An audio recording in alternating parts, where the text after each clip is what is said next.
baseball All-Star game 6 times? 1 in 48 million. The odds of this fast-balling philanthropist winning the World Series 3 times? 1 in 3 million. The odds of this man having a child diagnosed with autism? 1 in 110. Hi, I'm Kurt Schilling. Learn the signs of autism at autismspeaks.org. Brought to you by Autism Speaks and the Ad Council. Major League Baseball trademarks used with permission. The Bloomberg Market Report, sponsored by Pacific Continental Bank, serving your business and community in Eugene for over 40 years. This is a Bloomberg Market Minute. The latest snapshot of personal spending shows only a slight increase in February. Spending on goods and services rose 0.1% for a third month. Disposable income, or the money remaining after taxes, rose 0.3% in February for a third month after adjusting for inflation. The savings rate increased to 5.4% from 5.3% the month before. Crude this morning is higher. It's up 1.2% at $39.92 a barrel. Avon, targeted by activists led by Barrington Capital and New Orion Partners, has reached a settlement with the investor group, avoiding a potential proxy fight at the cosmetic company's annual meeting. The activists agreed to back the addition of former FedEx executive Kathy Ross to the board, which the company announced today. A second director, mutually agreed upon by the activists and Avon, will also join the board. Gina Cervetti, Bloomberg Radio. This is probably, okay, you think about, the weather. This is also, when you think about it, and we're not the only ones in this boat, but you're probably missing, as you get out of your bed, missing it the worst you are going to miss it this week. Because hopefully you had some bedtime this weekend. And if you're not missing it, if it's easy just to jump out and you're like, you know what? Okay, either you're getting a great night's rest, and so the mattress is probably, from Sleep Train already. And if it's easy to jump out because it's not the most comfortable thing and you got some cricks and you need to go work them out, maybe in a hot shower, that right there could be a reason enough. If it's not, how about a triple choice cell? How about 3 reasons? You get to pick one. Save up to $300 on Beauty Rest and Posturepedic, or 2 free sleep essentials to total $300 with any Tempur-Pedic purchase, or 4 years interest-free financing on Beauty Rest Black Hybrid, a Sleep Training luxury exclusive. On approved credit with up to 48 equal monthly payments required. You'll get the lowest guaranteed price there with the 100-day low price guarantee. There are a ton of reasons. You're going to have your own 1, 2, 3, 5 or 6 things that you go, okay, I went to a couple places, but this is what I appreciate with Sleep Train. One of mine, the same-day delivery, where they do all the work. They bring the mattress to you. Frankly, I'm a little bit angry at my mattress because, I think my Tempur-Pedic may have rifled my pants for change. Just saying. Anyway, check them out. It is Sleep Train, Albany, Corvallis, Eugene, and Springfield. And tell them Bill and Rob from the Wake Up Call sent you. Please. Give us 15 minutes, and we'll give you something to talk about at work. The Wake Up Call with Holloway in London on News Radio 1120 KPNW. 40 degrees. It's a Monday. Welcome in the Wake Up Call with Professor Alan Sachs, about 15 away. It's always nice something refreshing about Professor Sachs. I think it's because he has such a positive attitude on life. He's very comfortable in his own skin. Very comfortable. And he's a happy guy. I mean, regardless of what's going on, he's a happy guy. And so that makes it nice to talk to the gentleman. He's got a great persona, too. Just like his voice and just kind of his sense of humor. It's a refreshing start. By the way, did you hear the story about Hugh Jackman? No, what happened to him? Was it over the weekend? I think on Saturday. He was out there at Bondi Beach, which is an incredible beach. Although last time I was there, they had Olympic beach volleyball all over it, so it was hard to negotiate the beach. Oh, yeah, nobody would want to go there for that. But his kids were out in a riptide, and he, along with some other standers-by, ran out and basically saved their lives. He had a 15-year-old son, Oscar, and a 10-year-old daughter, Ava, got caught in a riptide, and a couple other people helped him, but he was like true to movie form. And I started to, as I was reading the story, I started to think about your situation where, and just a couple minutes ago, I was thinking, oh, Maureen O'Hara. Yeah. But it was Catherine. Catherine O'Hara. Yeah. Catherine O'Hara saved my life. Although it makes for a better story if it's Maureen O'Hara. Yeah, right, because she would have been in her 90s, and it would have been very cool. Yeah, I just one time, this is eons ago. I mean, decades. I'm watching. I think it was Late Night with David Letterman, and when he actually had the funny show, and Catherine O'Hara was on there, and she was talking about a vacation she was taking down in Mexico and got caught in a riptide. And her husband, which I believe was an Olympic swimmer or a competitive swimmer of some sort, I think he was an Olympic swimmer, knew that instead of trying to fight the riptide to try and swim towards the shore, because basically the tide is pulling you out to sea, what you do is you swim parallel to the shore until you're out of the riptide, and then you swim to shore. And anyway, I had that happen, and I was being pulled out to sea, and, oh, wait, you're supposed to swim parallel to the shore, and I did, and I got out of the riptide, and I went in, and I said, thank you, Catherine O'Hara. You've saved my life. Do you think you would have come to a perilous end had you not done that? Well, I don't know. I mean, I obviously I wouldn't have known what to do because I had to go into the memory banks to go, oh, yeah, the lady from Home Alone, she said, I'd better do that. I don't know. I mean, I'm happy that I had that piece of information handy. Do we take audio from that show and make it a public service announcement? I guess if you could find it. Finding it might be difficult. I wonder how many with that show appearance, how many people she's affected their lives of. Because, I mean, whether you would have died or not, you probably would have had a little bit more stressful challenge. Yeah, it would have been quite a bit more stressful, yeah. Yeah. Okay, what other things? Go ahead. I was going to say, did you have a pleasant Easter? Did you do Eastery things, dealing with bunnies and chocolate and maybe going to church? And we did. We had an advanced preview of. We were able to talk the bunny into coming early because Sid was departing, making her annual trek down to Florida yesterday. So we thought, we'll get more of a day in. So it was very cool. And it's awesome to know what resonates with her, because when grandparents come around or you see other people in the family, things that stick out. So of course the stuffed bunny, which was the Easter bunny, you figure he's got the resources. Right. Got a very cool stuffed bunny with a little spring sort hat. of like a trailer trash version of Santa Claus. Go ahead. Kind of, only different. A great snow globe, and then some chocolate. And Sid was like looking at the chocolate. I'm like, oh, what's wrong with the chocolate?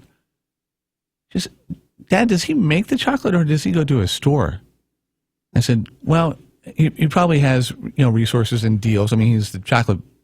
He's the Easter bunny, right. So he's probably got a lot of an agreement with some of the chocolate companies because of the volume, although I didn't say volume.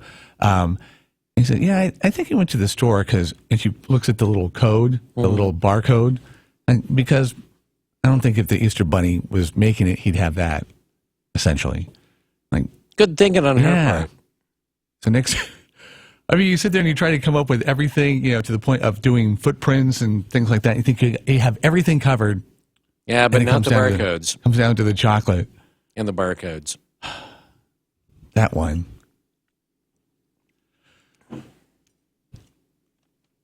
How was your Easter? Yeah, it was Easter with Dad. Oh, what happened to the boy? What, Brady? Yeah. Brady chose not to participate. Oh, wow.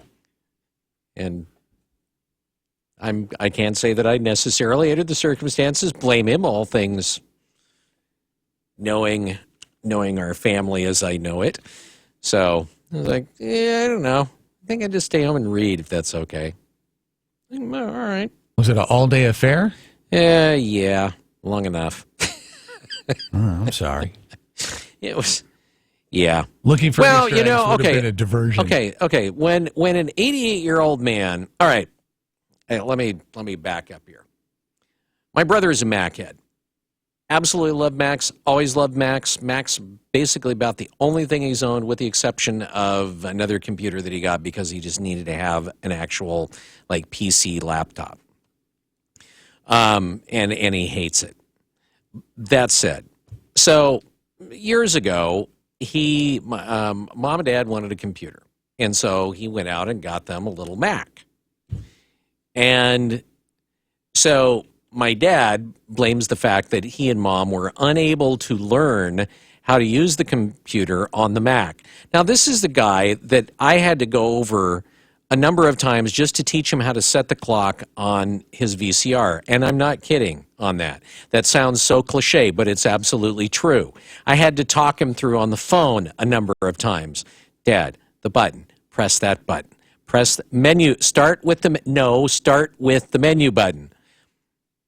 I've had to teach him, I don't know how many times, how to retrieve his voicemails off of his phone. But he had to pick a fight over the Mac computer and how it is absolutely the hardest computer in the world to learn, and it's not a computer for older people, and it should have been. I was like, oh, God. So anyway, that just got things rolling for the day, and it just proceeded to go to hell from there. I got a computer that he could use one of Sid's old props. Is it one of them when you press when you press any of the numbers on the keyboard or the letters, it goes, "Hey, Apple." Yeah, basically. Butterfly. Yeah, that would be how good would you do for with him. that one? That would be awesome for him. So anyway, that was pretty much fun with Easter. You should have stayed back in I just, with Brady. What I do in situations like that, and if you have one of these relatives, I'm going to out them right now. What they do is they go in the kitchen. Oh, can I help? Can I help? Is there anything I can do to help? When you have one of those relatives that does that, and they always do that, it's because they're uncomfortable. It's because they don't want to be out there with other people, or for whatever reason, they spend a lot of time in the bathroom. It's just like, okay, I'll just wander into the bathroom here. Okay, the kitchen thing, people might just want to be helpful. Turn the fan on and just... Not everybody is... Just hope that people will go away when I exit 10 minutes later. Functional as other families. That's generally, that is what's going on. They do not want to be there. They're having a bad time. Your morning breath of fresh air. Yeah. Bill. I'm just giving you holiday tips. You're setting them straight, giving them a little tough love. Cloudy with a slight chance of a shower, 53 for the high, partly cloudy and 35 overnight. But then starting tomorrow, every single day heading into the weekend, it gets better and better. So yay on that, huh? 40 degrees right now at 1120 KPNW. Ramjack has your foundation solution. Ramjack can fix that. CCB 146906. Teresa Carrier from Carrier RV Service in Eugene talks about pre-purchase inspections. If you're looking to buy an RV, we always tell everybody to make sure that you have someone inspect it before you buy it. That's from a private party or a dealer. We save the consumer money by inspecting the RV before they buy it, because sometimes we'll advise them not to buy it. Visit their website at carrierandsons.com or stop by. 99 and Airport Road, we're the second driveway on the right. Carrier RV Service and Repair Center is all about satisfied customers. Hurry into SM Gun Shop for March savings. 40 caliber handguns, 10% off. All other guns are $20 off. Reloading powder just in from Hodgdon, IMR, Winchester, and Alliance, so stock up now. SM Gun Shop, Lane County's most established gun store on River Road in Eugene. As a young teenage boy, I didn't even know what autism was. How do you even spell that? A few years later, I heard that a friend's cousin's son had been diagnosed with autism. I still wasn't sure what that really meant. When I went to college, my roommate's brother had autism. When I moved to the city for work, my best friend called me and told me his son had been diagnosed with autism. We were both in shock. I still remember the day I walked into the house and saw that look on my wife's face. I knew something was wrong. I'll never forget how I felt when she said, "Our son has autism." Autism is getting closer to home. Today, 1 in 110 children is diagnosed with autism. That's a 600% increase in the last 20 years. Learn the signs at autismspeaks.org. Early diagnosis can make a lifetime of difference. Brought to you by Autism Speaks and the Ad Council.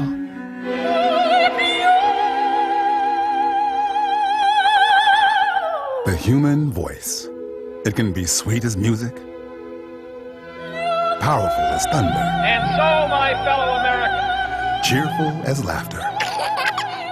But for millions of people, it can also be a sign of COPD. This serious lung disease can make it so hard to breathe, you often can't catch a breath or finish a sentence, let alone carry a tune.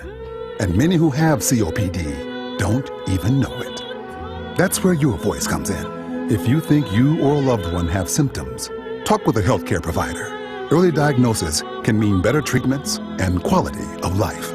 Join us in raising our voices for the millions with COPD who can't. Learn more, breathe better at NIH.gov. We're all part of your community. We all play a role in keeping our community safe. So protect your every day. If you see something suspicious, say something to local authorities. KPNW weather brought to you by Ramjack West.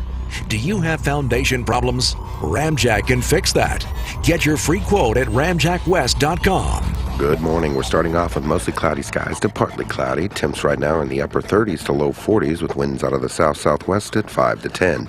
We do have a few isolated showers off and on out there, as well as a little bit of patchy dense fog. I expect the fog to burn off by about 11 a.m., but those showers will stick around until this afternoon, where we'll see the mostly cloudy skies becoming partly cloudy as the storm system from the last 24 hours starts to pull away. It'll be replaced by a ridge of high pressure. What does that mean? It means that we're talking almost perfect weather starting Tuesday afternoon, carrying all the way through Friday. But today's highs look to be in the mid to upper 50s, and we can't rule out a few isolated showers, even a clap or two of thunder throughout the afternoon.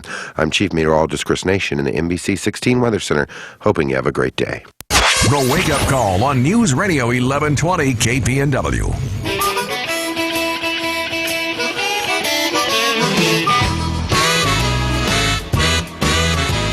(1120) KPNW, 644. Seconds away from Professor Alan Sachs. Streaming worldwide from the Widmer Brothers Brewing Radio Studio. That would be awesome if they actually had a brewery next door. I'd be down with that.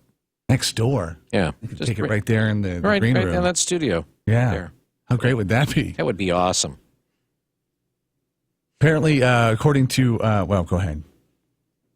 Apparently, according to, okay, so, all right, yeah, let's just hand it off to Bill. Bill's the kicker. We're just handing it off to him. Here. What? I'm just the water boy. What do I do with the ball? Anyway. Okay, so in the wake of Tuesday's terror attacks in Brussels, the Pentagon, of course, announced that a U.S. Special Operations team killed the Islamic State's second-in-command. Secretary of Defense Ash Carter stated that the U.S. and its allies are systematically eliminating ISIL's cabinet, and in recent days, raids on ISIS have increased in an effort to take out portions of that particular group. So the 2016 presidential candidates have taken the time to express their opinions on how they believe that ISIS should be dealt with as a group in the aftermath, of course, of Brussels, and how to fight terrorism. And GOP frontrunner Donald Trump has declared that he would assault ISIS with airstrikes and that any ground action should be taken by the U.S. partners in the Middle East, while at the same time stating that the American contribution to NATO needed to be scaled back. Ted Cruz says they ought to carpet bomb them. Hillary Clinton promised to continue Obama's tactics in fighting the militant group. To chat a little bit about it this morning, it is political science professor. He is are you the official political scientist of Texas or the official unofficial? I am the official unofficial political scientists of Texas. Okay, and that's by like legislative decree, and we're not joking here. Well, at least some of the legislators, I don't know if all of them, but I actually have a proclamation that I have in my office. It is really, I'm very proud of it. Yeah, congratulations for finally being proclaimed. It is more of a lark than anything else, but it's a lot of fun anyway. All right, so of all the different issues that could be on a voter's plate that they would be thinking about and considering dealing with their respective candidates, how high does terrorism and ISIL really fall on the hierarchy of important things in a voter's mind this year? That's a great question. I think for a good part of the American population, not all by any means, they're interested in the Final Four in basketball or their smartphone games or whatever it is. But for some degree of the population that pays attention to this and understands our history, I think it is of great importance. In fact, I'm looking at the Drudge Report right now, and I hope their headline is wrong. I don't know if it's been verified or not. It says, Easter horror, ISIS crucifies priest. There was an attack by Islamic extremists in Yemen, and 4 Catholic nuns were killed, and a Catholic priest was kidnapped, and they threatened to execute him, to crucify him on Easter. And according to the Drudge Report, that actually took place. I don't know if there's any verification or not. This is on top of Brussels, which is on top of Paris. And yesterday, of course, in Pakistan, there was an attack on a Christian celebration of Easter. 72 people killed, over 300 injured. Some Muslims were killed as well in that attack. So if people are not paying attention, they certainly ought to. All right. Well, but the question here is, I mean, of the people that are going to be voting, how many of them really are... I mean, how much does this really resonate? I mean, you said some. Has anybody enumerated how many people really at this point? That's a good question. I haven't seen any numbers, but I would just guess it resonates more with the Republican voters than the Democratic voters, because both Ted Cruz and Donald Trump, even before the horrors of the past week or so, made some very strong comments regarding immigration. Ted Cruz wants to monitor some Islamic neighborhoods. Donald Trump wants to stop Muslim immigration in the United States for some time. And this was even before all these attacks have been taking place. So I think the terrorism issue resonates more in the Republican voter than it does in the Democratic voter, at least at this particular moment.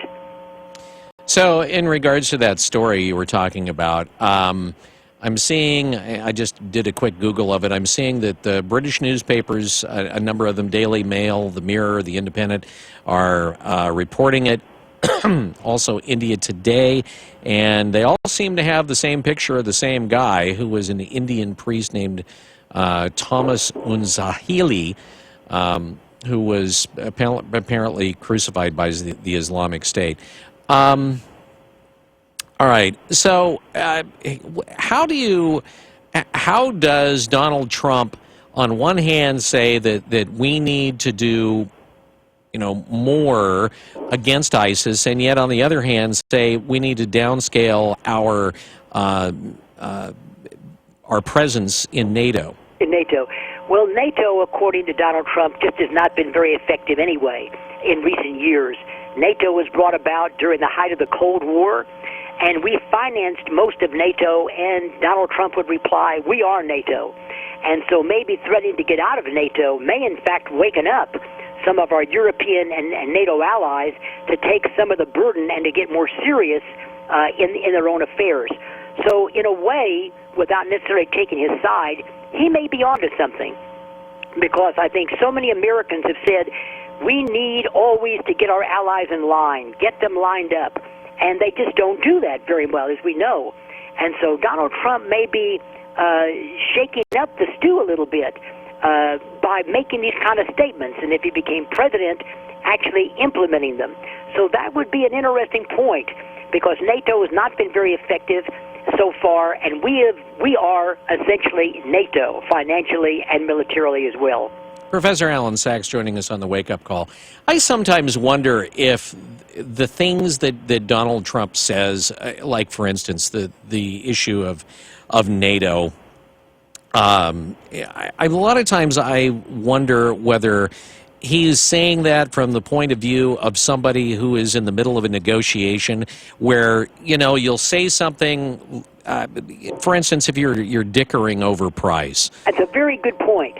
If he became president, he could say, look, unless you start doing what you ought to be doing as members of NATO, we're leaving. And maybe that would get their attention. Yeah. All right. Professor, we appreciate you joining us on the Wake Up Call this morning. Have a great rest of your day. Thank you, sir. It's always appreciated. All right. Take care. Professor Alan Sachs on the Wake Up Call this morning. News Radio 1120 KPNW. It is 6:51. Get set to save now at your local Kubota dealer. Take command of your lawn care tasks with the new Kubota Commander zero-turn mower. Get commercial-grade performance and a full 4-year factory warranty at a price you can afford. Now, during the Get Set to Save sales event, get special introductory pricing of $38.99 and 0 down and 0% APR financing for 36 months. Now through March 31st, 2016. Call toll-free 1-888-465-8268 for details about cost and terms. See Mid-Valley Tractor on Highway 99. Great prices, great products from people you can trust. When it comes to windows, doors, and installation, Discount Windows has you covered. Discount Windows has thousands of premium overstock windows on site and the lowest prices on stock windows, like Ply Gem vinyl windows and patio doors. Discount Windows ensures a quick turnaround on custom orders, too. We provide professional, affordable installation. Highway 99 in Junction City, open 7 days a week. Discount Windows. We do windows, doors, and installation for less. CCB 180018. Jim Olson with Olson's Auto Glass. I'm the third generation to run the business. Started in 1938 by my grandfather, Emil Olson. What defines us, separates us, is I think the quality of our work. We strive for excellence in every car we do. We try to use the best quality products available. Cars, trucks, SUVs, all that sort of thing. We can do the glass in all of them. That's our main focus, is auto glass and safety of the vehicle. Our website is olsonsautoglass.com.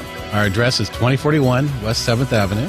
Phone number is 541-342-7773. Hey, don't look at me. I didn't invite them. The Wake Up Call with Holloway in London on News Radio 1120 KPNW. I'm Gary Conley with today's Money Minute. The Obama stimulus package, which was a mix of temporary tax cuts and spending on everything from pork barrel infrastructure to unemployment benefits, is still affecting the economy. A debate is raging over whether it was effective and what, if anything, should be tried next. Some, like Robert Hall of Stanford, say there hasn't actually been much extra government spending because what the Fed spent, state and locals who can't print money didn't. Now, there are two ways to stimulate the economy. One is through government spending, and the other is by cutting taxes, leaving more money in the hands of individuals and businesses. But either way, the government has to borrow to fund the deficit. A third choice is raise taxes and cut spending, which might help address the deficit, unless, of course, higher taxes further dampen the economy, causing collections to remain the same or fall. A study done at Harvard of 91 stimulus programs in 21 developed countries between 1970 and 2007 found that tax cuts are more stimulating. But the current administration is headed off in the opposite direction, and so is likely to make things worse, not better. Here's the nugget. In the short term, it's politically expedient to spend and raise taxes. That's a particularly deadly combination over time. But with an election looming, it's what you should expect. I'm Gary Conley, and that's today's Money Minute. Adapt your home and community to wildfires and keep this from turning into this. Learn to protect your home and community. Visit fireadapted.org to get started. A public service message brought to you by the U.S. Forest Service and the Ad Council. KPNW weather brought to you by Ramjack West. Do you have foundation problems? Ramjack can fix that. Get your free quote at ramjackwest.com. Good morning. If you're headed out that door in the next few minutes, we've got partly to mostly cloudy skies. We've got a few isolated showers off and on out there, as well as a little bit of patchy dense fog. Temps right now are in the upper 30s to low 40s, with winds out of the south-southwest at 5 to 10. We will see about a 40% chance of isolated showers, maybe even a couple of claps of thunder this afternoon, as the mostly cloudy skies will become partly cloudy. High pressure will start to approach the area. Now, highs look to reach into the mid to upper 50s, but the best news of all, a big ridge of high pressure will start to clear things out this afternoon, leading to several days of almost perfect weather. I'm Chief Meteorologist Chris Nation in the NBC 16 Weather Center, hoping you have a fantastic day. The Bloomberg Market Report, sponsored by Pacific Continental Bank, serving your business and community in Eugene for over 40 years.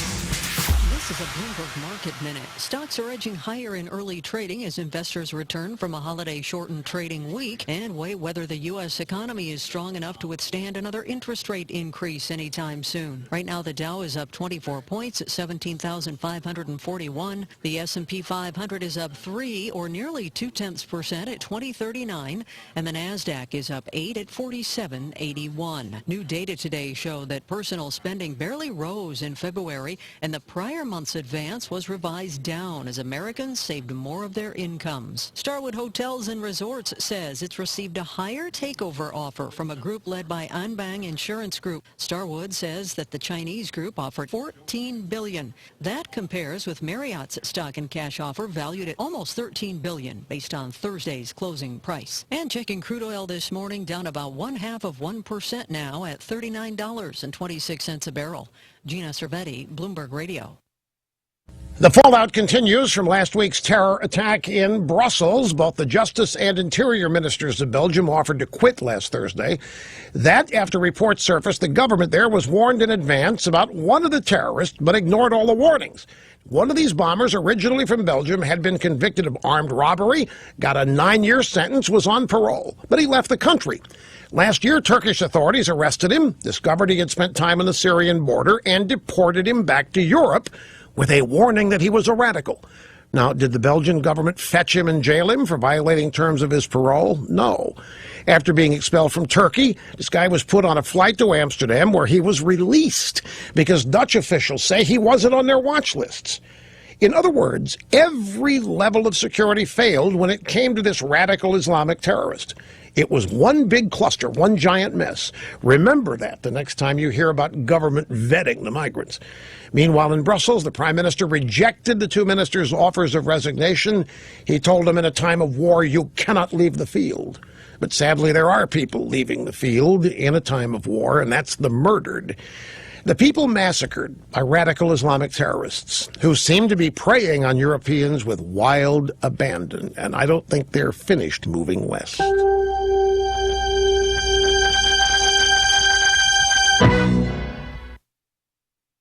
Hey, you getting a new phone? Well, you're not alone. You know, every 2 seconds, one of us accidentally breaks our phone. So protecting the phones in your family, it's a smart idea. But if you have insurance from one of the big cell phone carriers, you're paying way too much. Stop overpaying. Switch to Square Trade phone protection today and start saving hundreds of dollars. The cell phone companies can charge $11 a month for phone insurance, plus up to $199 deductible. When you break your phone, Square Trade family protection plans are less than $5 a month per phone. A family of 4 can save over $500 a year. So protect your new phone with Square Trade. Stop overpaying and protect all the phones in your family with Square Trade instead. Visit squaretrade.com. That's squaretrade.com. SquareTrade does not cover lost or stolen items. Savings based on 2-year iPhone plan with 1 claim compared to Assurian total equipment coverage as of August 2015. News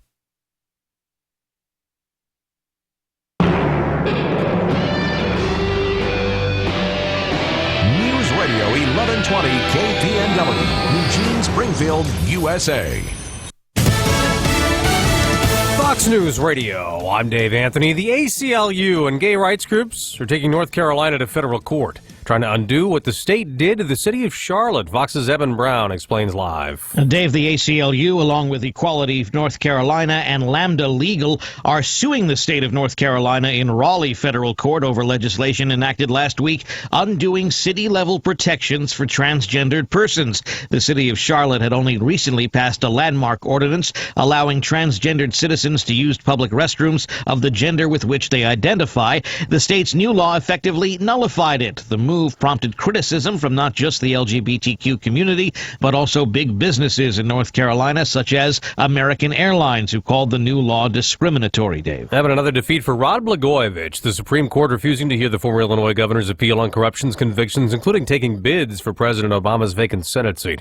Nearly a week after terrorists hit Belgium, the number they killed has risen to 35. 4 more victims died overnight in intensive care. We have just been told 60 people 50 remain in critical condition, so there could be more bad news. Around 100 hospitalized.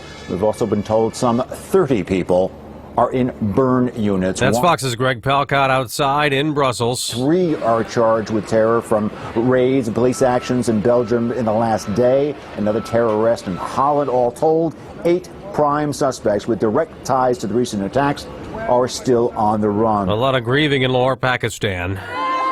They're crying at a funeral for a teenager, one of the many children among at least 70 killed by a suicide bomber in a busy park on Easter Sunday. More than 300 were injured. A Taliban faction says it was targeting Christians. A volcano erupted in Alaska, in a remote part of the Aleutian Islands, so the ash sent nearly 4 miles up into the sky was about 40 miles from the nearest community. Fox News Radio, fair and balanced. If you need to sell your home, listen up. Lars here to tell you about a real estate agent right in Lane County that takes the stress out of selling a home. I'm talking about Jeremy Parmenter of Keller Williams Realty. Jeremy has a marketing system for selling homes on a whole different level than anyone you're going to talk to in Lane County. Jeremy works with the top real estate developer in Oregon, and week after week, Jeremy attracts hundreds of buyers, which creates demand and helps your home sell fast and for top dollar. That's why Jeremy offers a home sale guarantee. If Jeremy can't sell your home at a price and deadline you agreed to, he'll buy it. Plus, it's risk-free. If he isn't doing his job after one day, you can fire him. But don't worry, you won't, because he outsells the average agent 8-1. If I needed to sell my home and lived in Lane County, I'd call up Jeremy. Call Jeremy today at 541-255-5685. That's 541-255-5685. And start packing. ConsumerAccess.org, number 3030. Coming off a long holiday weekend, it is quiet on Wall Street, where Fox Business Network's Nicole Petalides is live. We're seeing a pretty great month. In fact, March so far has come out as the best month since last October. The Dow for the month is up over 6%. Today, it is up 13 points at 17,528. The Nasdaq, on the other hand, is to the downside, down 5 points at 4768. The S&P pulling back fractionally. We're seeing energy and materials under pressure. Microsoft and Intel are losers. Consumer stocks are doing well, and also travelers, Home Depot, DuPont, and Walmart lead the Dow Jones Industrial Average. GameStop down 2.5% with a weak financial outlook, and Starwood and Marriott are both higher on some news. Back to you. Thank you, Nicole. The price of oil is not moving much today, still above $39 a barrel. Gas also unchanged. AAA's national average for regular is $2.04 a gallon. That is up 30 cents the past 30 days. Consumer spending rose just 0.1% for a third straight month, and Americans' incomes were up only 0.2 in February.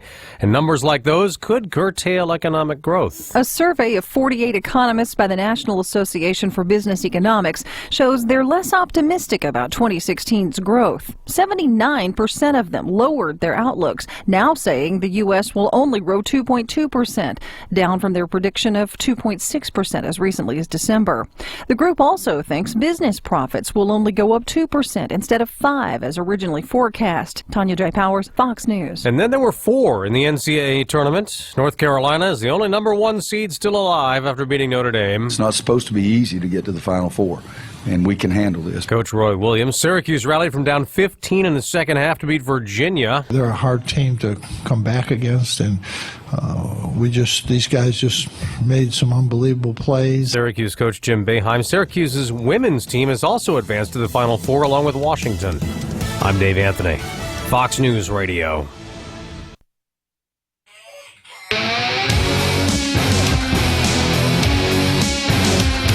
Hey, good morning. Welcome in. Monday go round with the wake-up call. Coffee and the tea, a caffeinated beverage of choice. Especially nice today, I'm sure. Cloudy with a slight chance of a shower. 53 for the high. Pretty good looking afternoon. I have a feeling the solar is going to kind of give you a tease as to what you'll experience the rest of the week. 63 tomorrow, 68 on Wednesday, 70s on Thursday, heading into the weekend. And pretty much sunshine, a string of beautiful days. 39 degrees at 11:20 KPNW. The roadways seem to be working on a Monday, which is good. Everybody playing nice. And so if that continues, if you see anything that we don't see, be a road ranger today with the Wake Up Call Network. And let us know. 541-485 KPNW. We're going to call this What's the Matter with Kids today. A couple of things, and some of it has to do with the parents. Will take responsibility for sure. But a new survey found out that many kids out there spend less time outside on average than prison inmates. 1 in 3 kids between 5 and 12 play outside for about 30 minutes a day. Meanwhile, UN guidelines require that prisoners get at least 1 hour a day outdoors, but by almost a 2-to-1 margin. And granted, things are a little bit different here in Oregon because, heck, there are some people that make their kids actually go out and work. Hence, and this is in California, this is making national news. A 14-year-old in California mowed a lawn for $5 so that he could take his girlfriend out on a date. The guy got his neighbors in on it, and he mowed multiple lawns for $5. So the fact that somebody a kid is getting out there doing what potentially you and I know I did, a lot of people out there mowing lawns to make a buck when you're 12, 13, 14. It is national news today. I think the national news part of it and what makes that really interesting and really just kind of a one-off is the fact that he's only charging $5. Well, I mean, if you don't have experience, if you haven't done it forever, $5 is, you might charge more. I would think we didn't even charge $5. I would think we charged at least. What's wrong? Nothing. I've just got some in my eye. Go ahead. I mean, I know I charge more than $5. Yeah, that's what I'm saying. Like even you're thinking with inflation, right? The kids should be at least charging a 20. But it's Oakdale, California, not Oakland. So maybe prices. You know what? It's California. There's nothing inexpensive down there.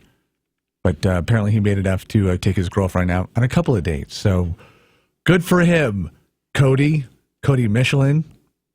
You're making national news. At least the kid that we had, and that brought him out here from the Midwest. Oh yeah, he was mowing lawns to raise money for the tornado victims.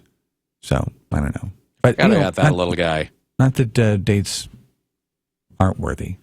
All right, coming up, we're going to talk with Caitlin from the Eugene Mission. If you heard, we talked to Mr. Tripp on Friday.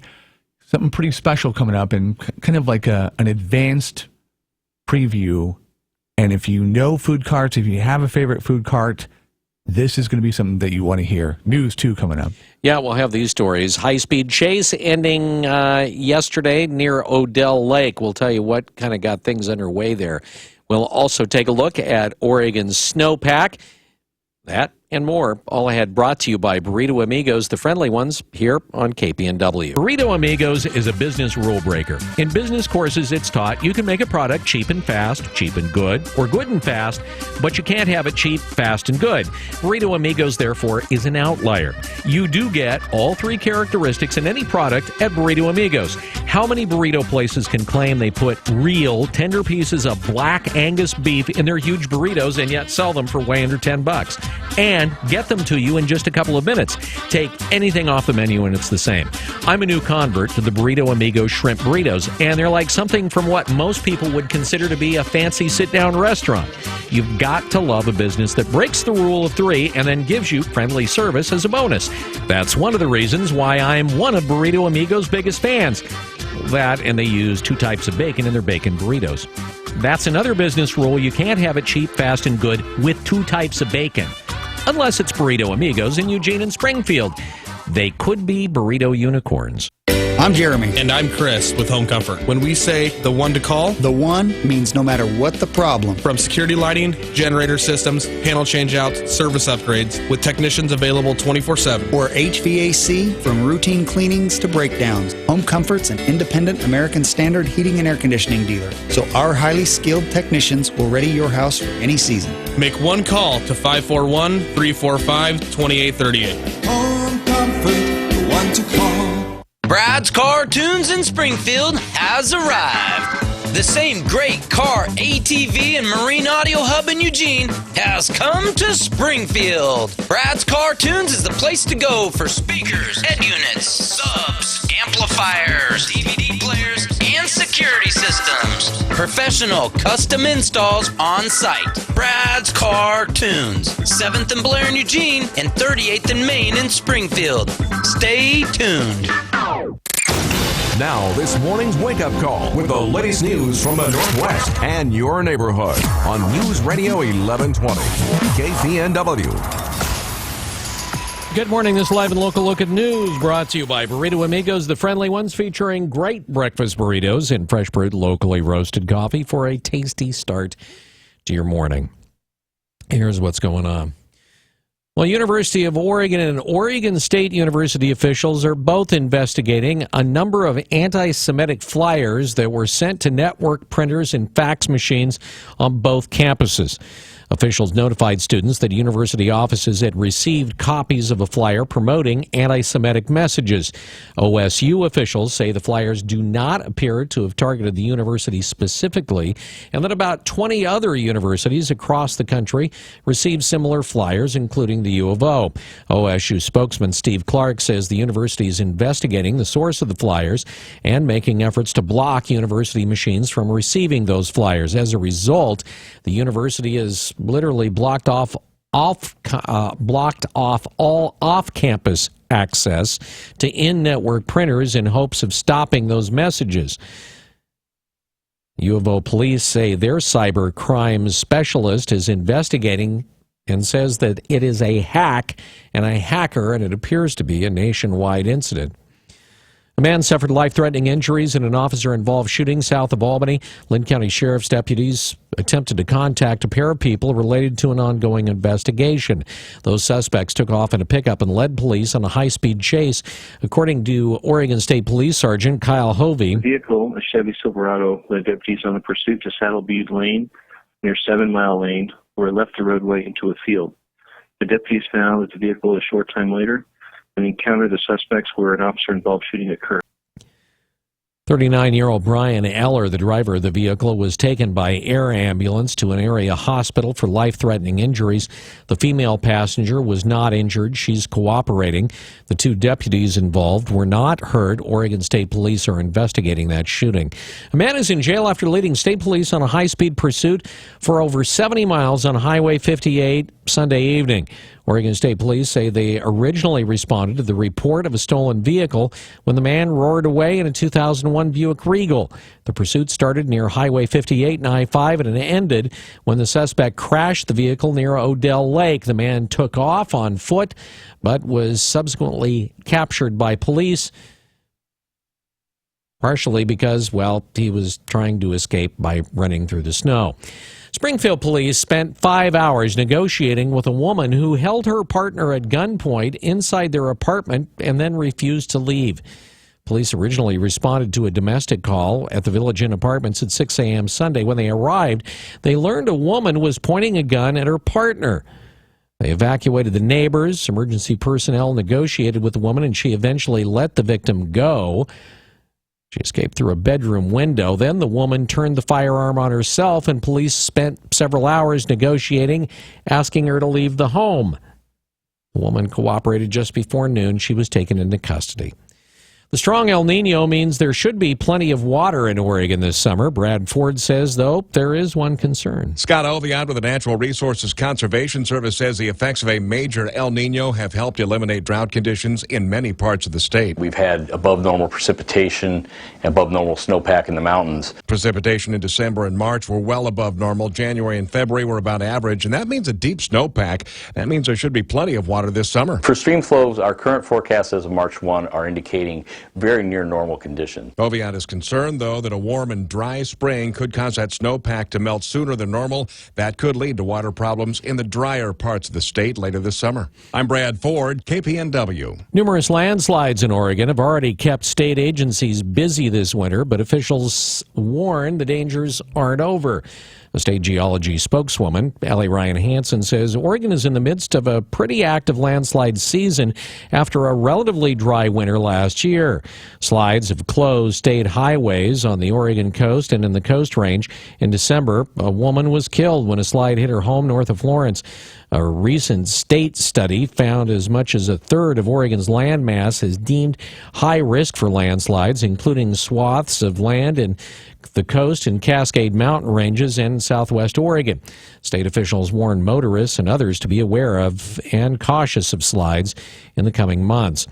Officials say threats against police and public officials that started within hours of the January 26th death of ranching standoff leader Robert Lavoy Finicum have continued.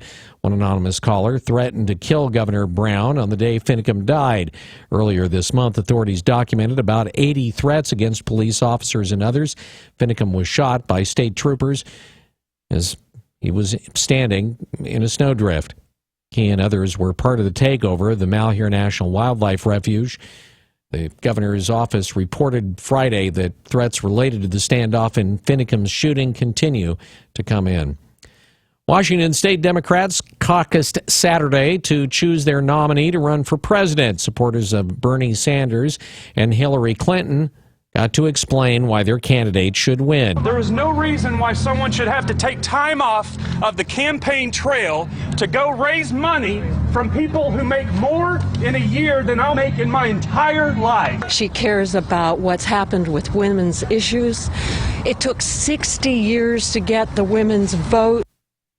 And when it came down to it in Washington, it was all Sanders. For Bernie Sanders, 98 votes. For Hillary Clinton, 7 votes. Bernie Sanders won the Washington caucus 73 to 27%. Sanders also picked up Hawaii and Alaska. 2 people were killed Sunday when they were hit by a passenger train south of Oregon City. The Clackamas County Sheriff's Office says an Amtrak train traveling from Eugene to Portland struck a pair of people on the railroad tracks around 11 a.m. Deputy Marcus Mendoza said in a statement that initial interviews suggest the deaths were suicide. Well, the family at the center of the fishing license scam in Depot Bay have pleaded guilty.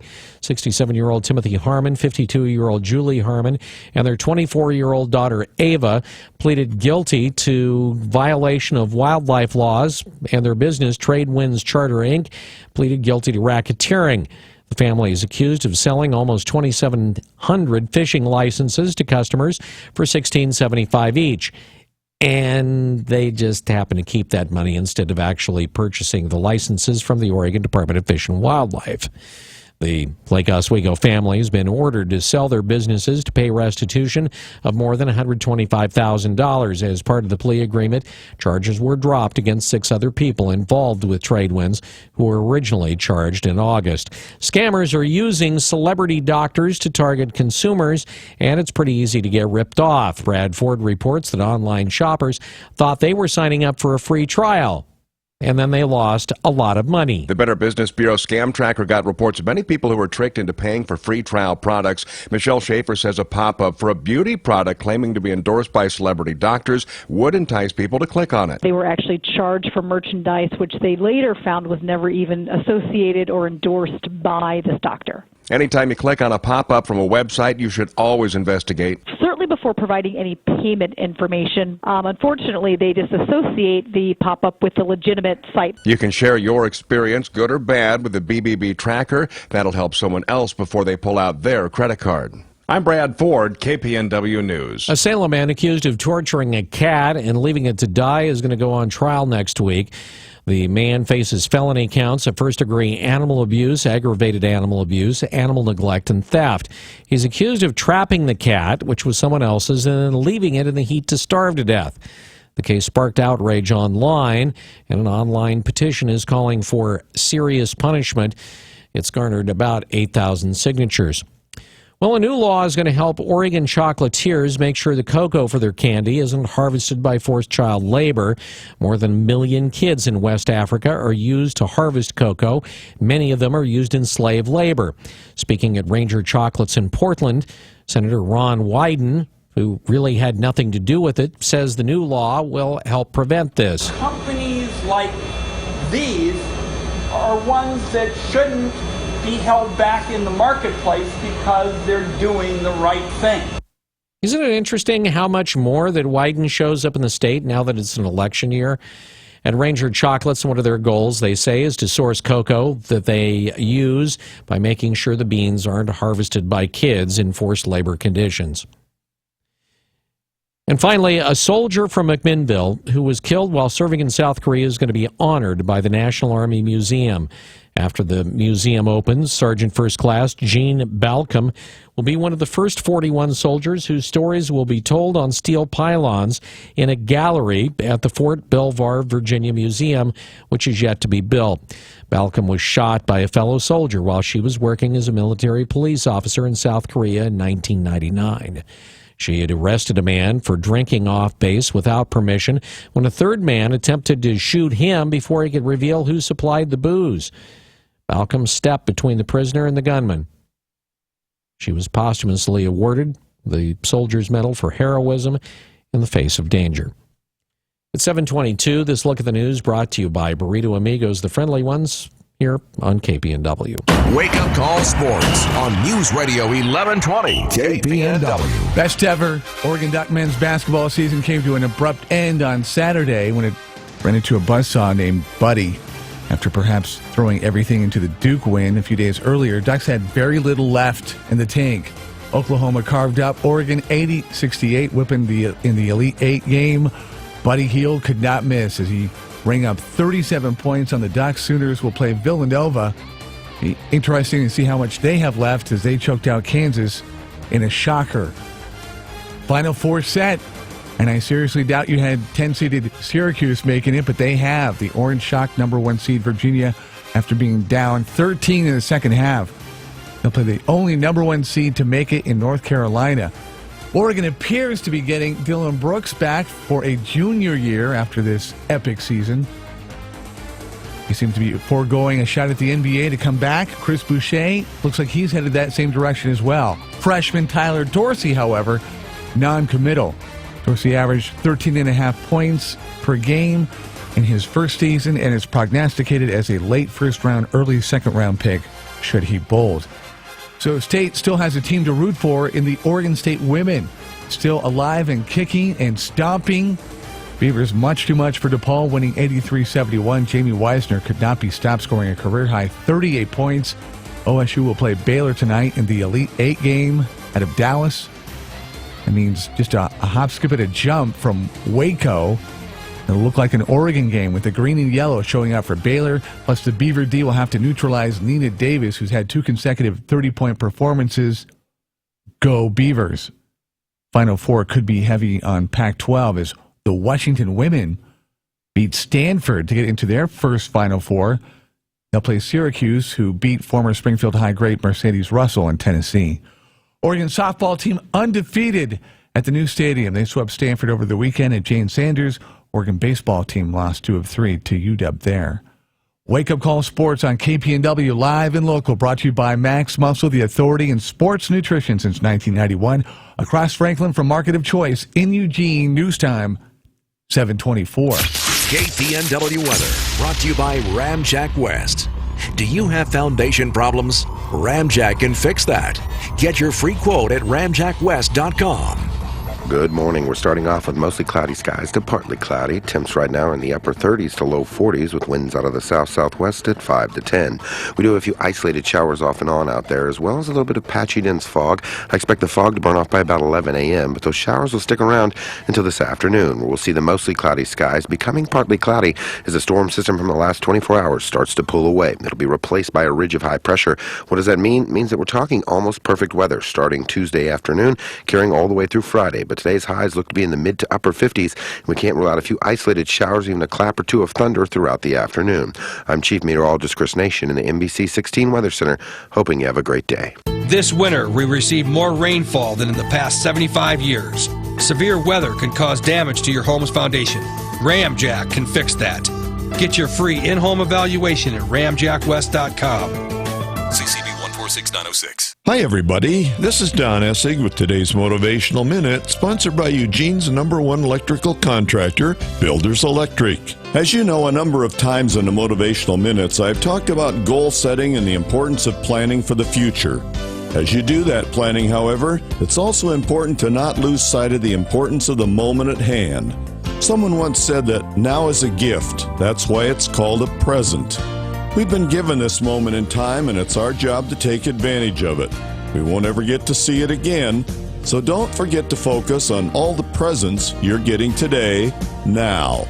This is Don Essig with today's Motivational Minute. I'll be back tomorrow. Until then, have a positive day.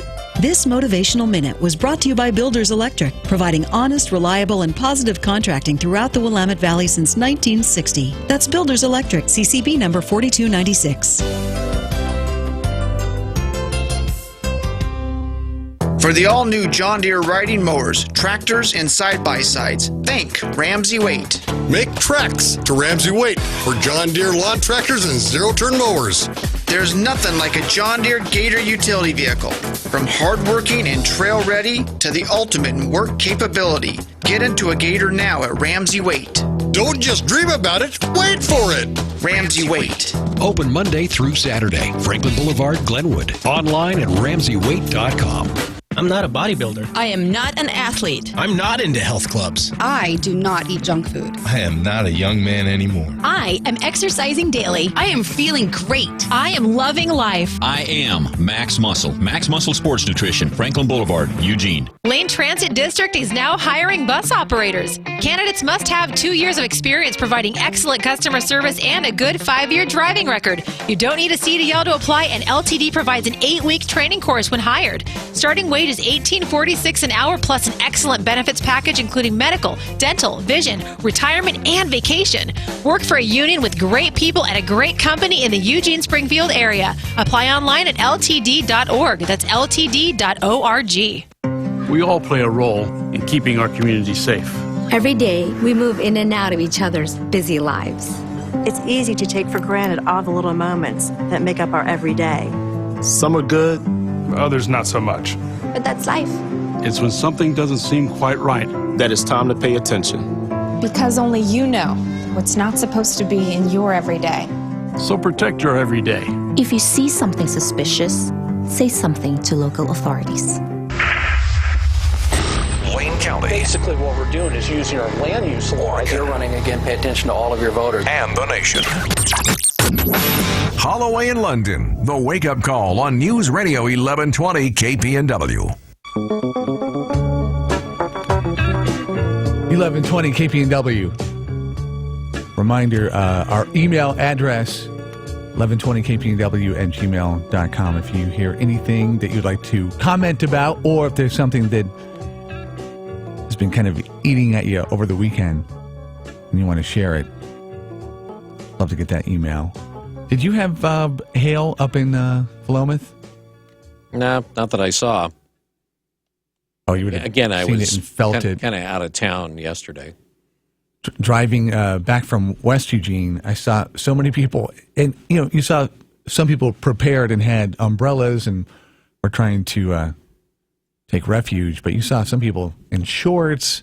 I mean, only maybe 45 minutes before, beautiful, sunny, sky just streaming beautiful sunshine, and then it just opened up, and it was nothing like down in the south. You get you get the hail that will leave a mark, golf ball and sometimes even baseball size hail, which yeah, we have kinder hail here. We have kinder hail.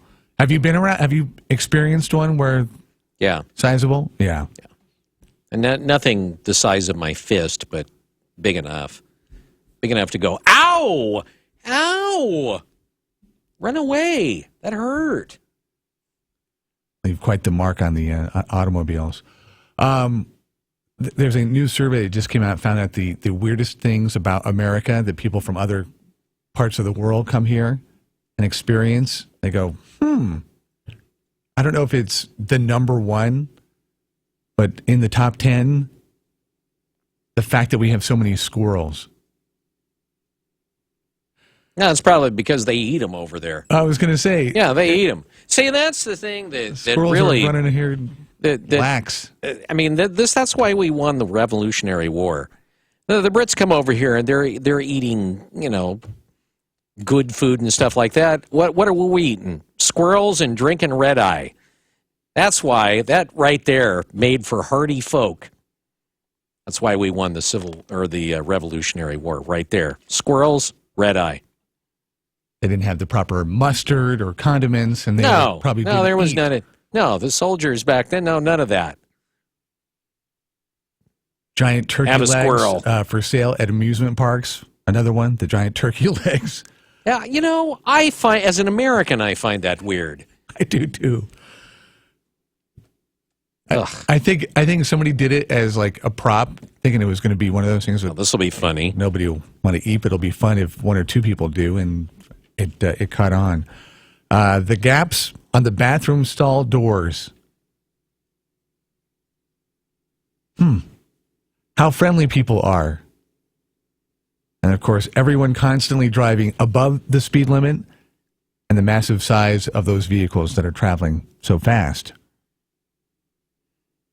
Also on the list, speaking of cars, the drive-thrus. Not just for fast food, but you can go there and get coffee, pharmaceuticals, liquor, and more. So you'd think drive-thrus would be more safe. I mean, when you think about all the things that happen while you get out and go to a store, you would think that would kind of catch on in other parts of the country. Right. The safety factor. Of course, also on the list, the size of our sodas. Why, do they have tiny sodas overseas? Do they have Kinder sodas? Particularly huge. I mean, you've seen like a big super gulp. Yeah. Or 64 ounce. And I love the people that will drink the Diet Coke. Yeah. They'll have essentially, 3 6-packs in a container. But it's diet soda. All right, I see you monitoring something over there. No, I was going through the trip check calendar. Oh, okay. So, no. Frosty roadways, speaking of which, as you head eastward, hopefully you don't have to leave anytime soon. Let it kind of thaw out.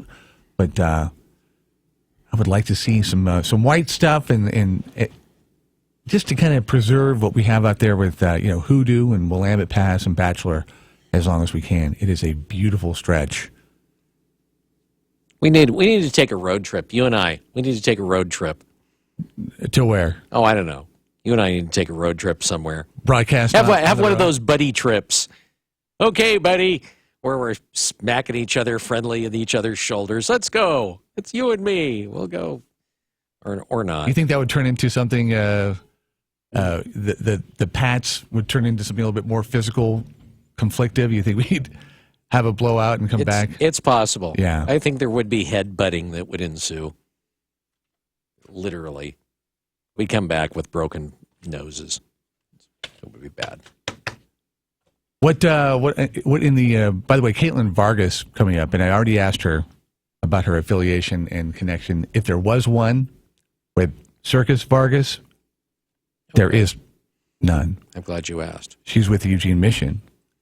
Got a very cool happening that we'll kind of plant. This is one of those things where you plant the seed. You find out about it, and then you can either approach a food truck, or maybe if you have a food truck, if you've driven past one, you can now make a connection and have them be a part of this. When you talk about circus, it's going to be a main event of food carts. Without monkeys. We can't confirm that. No. We can't confirm that. What of the newscast stories, which story kind of jumped out at you? And I don't know. I guess probably the snowpack story. And I'll tell you why the snowpack story jumped out at me. The snowpack story jumped out at me because the weather forecasters and the climatologists were so wrong in their predictions for the winter. Oh, no, well, when there's a super El Nino, there's no rain, very little snow in the Cascade. It's going to be another dry. Okay, wrong, and wrong. There was plenty of snow, and it is stuck.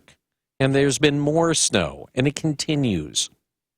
So now, They're saying, well, now that we got all this snow with a super El Nino, gotta worry about it melting all fast, and then it'll be gone.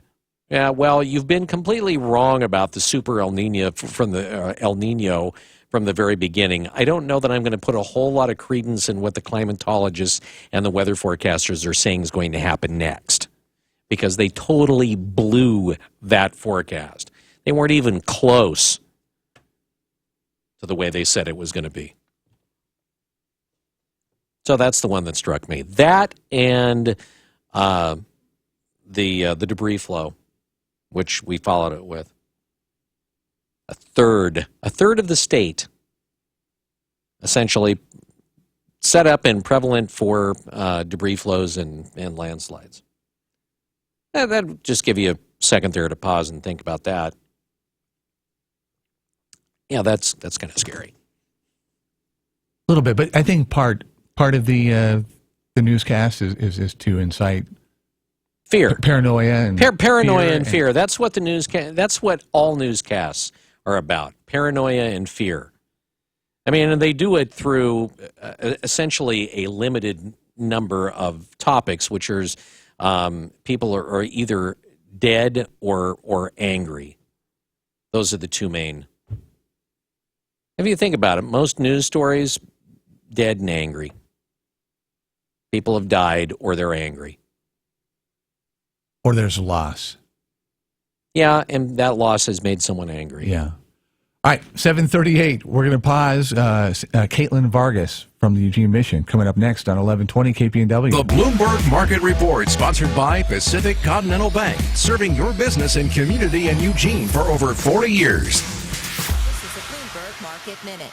Stocks are clinging to the flat line. The Dow up just 15 points, the Nasdaq down 3, and the S&P up a fraction, as investors get their first chance to respond to Good Friday's GDP report. The final revised reading for the final 3 months of 2015 shows the economy growing at a pace of 1.4%, greater than first forecast because of higher consumer spending at the end of last year. But so far this year, we're saving more of our money. The Commerce Department says consumer spending inched up just 0.1% last month. Sales of previously owned homes rebounded last month by more than expected as sales picked up in most of the country. The National Association of Realtors says pending home sales rose 3.5%, the most in a year. Starwood Hotels, the company behind the Sheraton, Westin, and St. Regis brands, says a group led by China's Anbang Insurance has just upped its offer to take over Starwood. I'm Adrienne Mitchell, Bloomberg Radio. Pacific Continental Bank is proud to call the Eugene-Springfield area home for more than 40 years. As your local banker, partner, and neighbor, we are committed to the health and sustainability of your business and our community. We know it takes more than a loan or deposit to help you succeed. It takes people who know you, your business, and your community. Who says we can't be more than a bank? Pacific Continental Bank, the right bank. Learn more at therightbank.com. Member FDIC. Get set to save now at your local Kubota dealer. Take command of your lawn care tasks with the new Kubota Commander zero-turn mower. Get commercial-grade performance and a full 4-year factory warranty at a price you can afford. Now, during the Get Set to Save sales event, get special introductory pricing of $38.99 and 0 down and 0% APR financing for 36 months. Now through March 31st, 2016. Call toll-free 1-888-465-8268 for details about cost and terms. See Mid-Valley Tractor on Highway 99. Great prices, great products from people you can trust. When you take the train, there's no telling what adventures await you. But that didn't stop us from speculating. Here's how it works, Mary. You tell me what you do aboard Amtrak Cascades, and I'll use my powers of prognostication to predict your path. Still game? I'm game. While riding the train, do you A, relax in your seat, or B, visit the bistro car? Relax in my seat. Catch some Z's, or be productive? Be productive. Open a book or your laptop? Laptop. Email or blog? Blog. Okay, here goes. While blogging in your comfy leather chair, you're moved by the sweeping views of the mossy megalopolis that is Oregon. You start building tiny train terrariums with native moss and even make punny t-shirts like, don't forget to moss.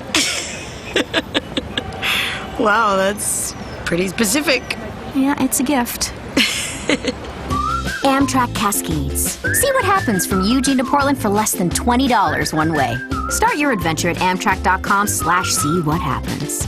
Restrictions may apply. There comes a time in each of our lives, a day that defines us. Will you be ordinary or extraordinary? Will you be humdrum or will you be a hero? That day is today. The day you choose to become an ODOT-approved driver ed instructor.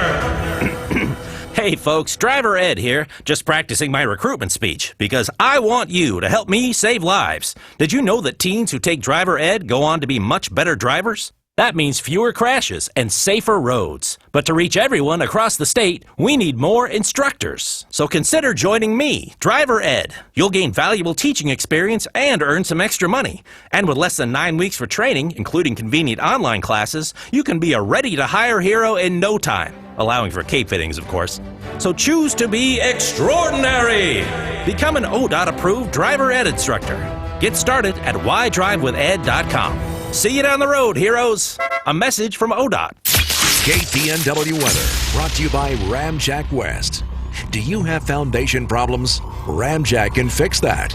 Get your free quote at ramjackwest.com. Good morning. If you're headed out that door in the next few minutes, we've got partly to mostly cloudy skies. We've got a few isolated showers off and on out there, as well as a little bit of patchy dense fog. Temps right now are in the upper 30s to low 40s with winds out of the south-southwest at 5 to 10.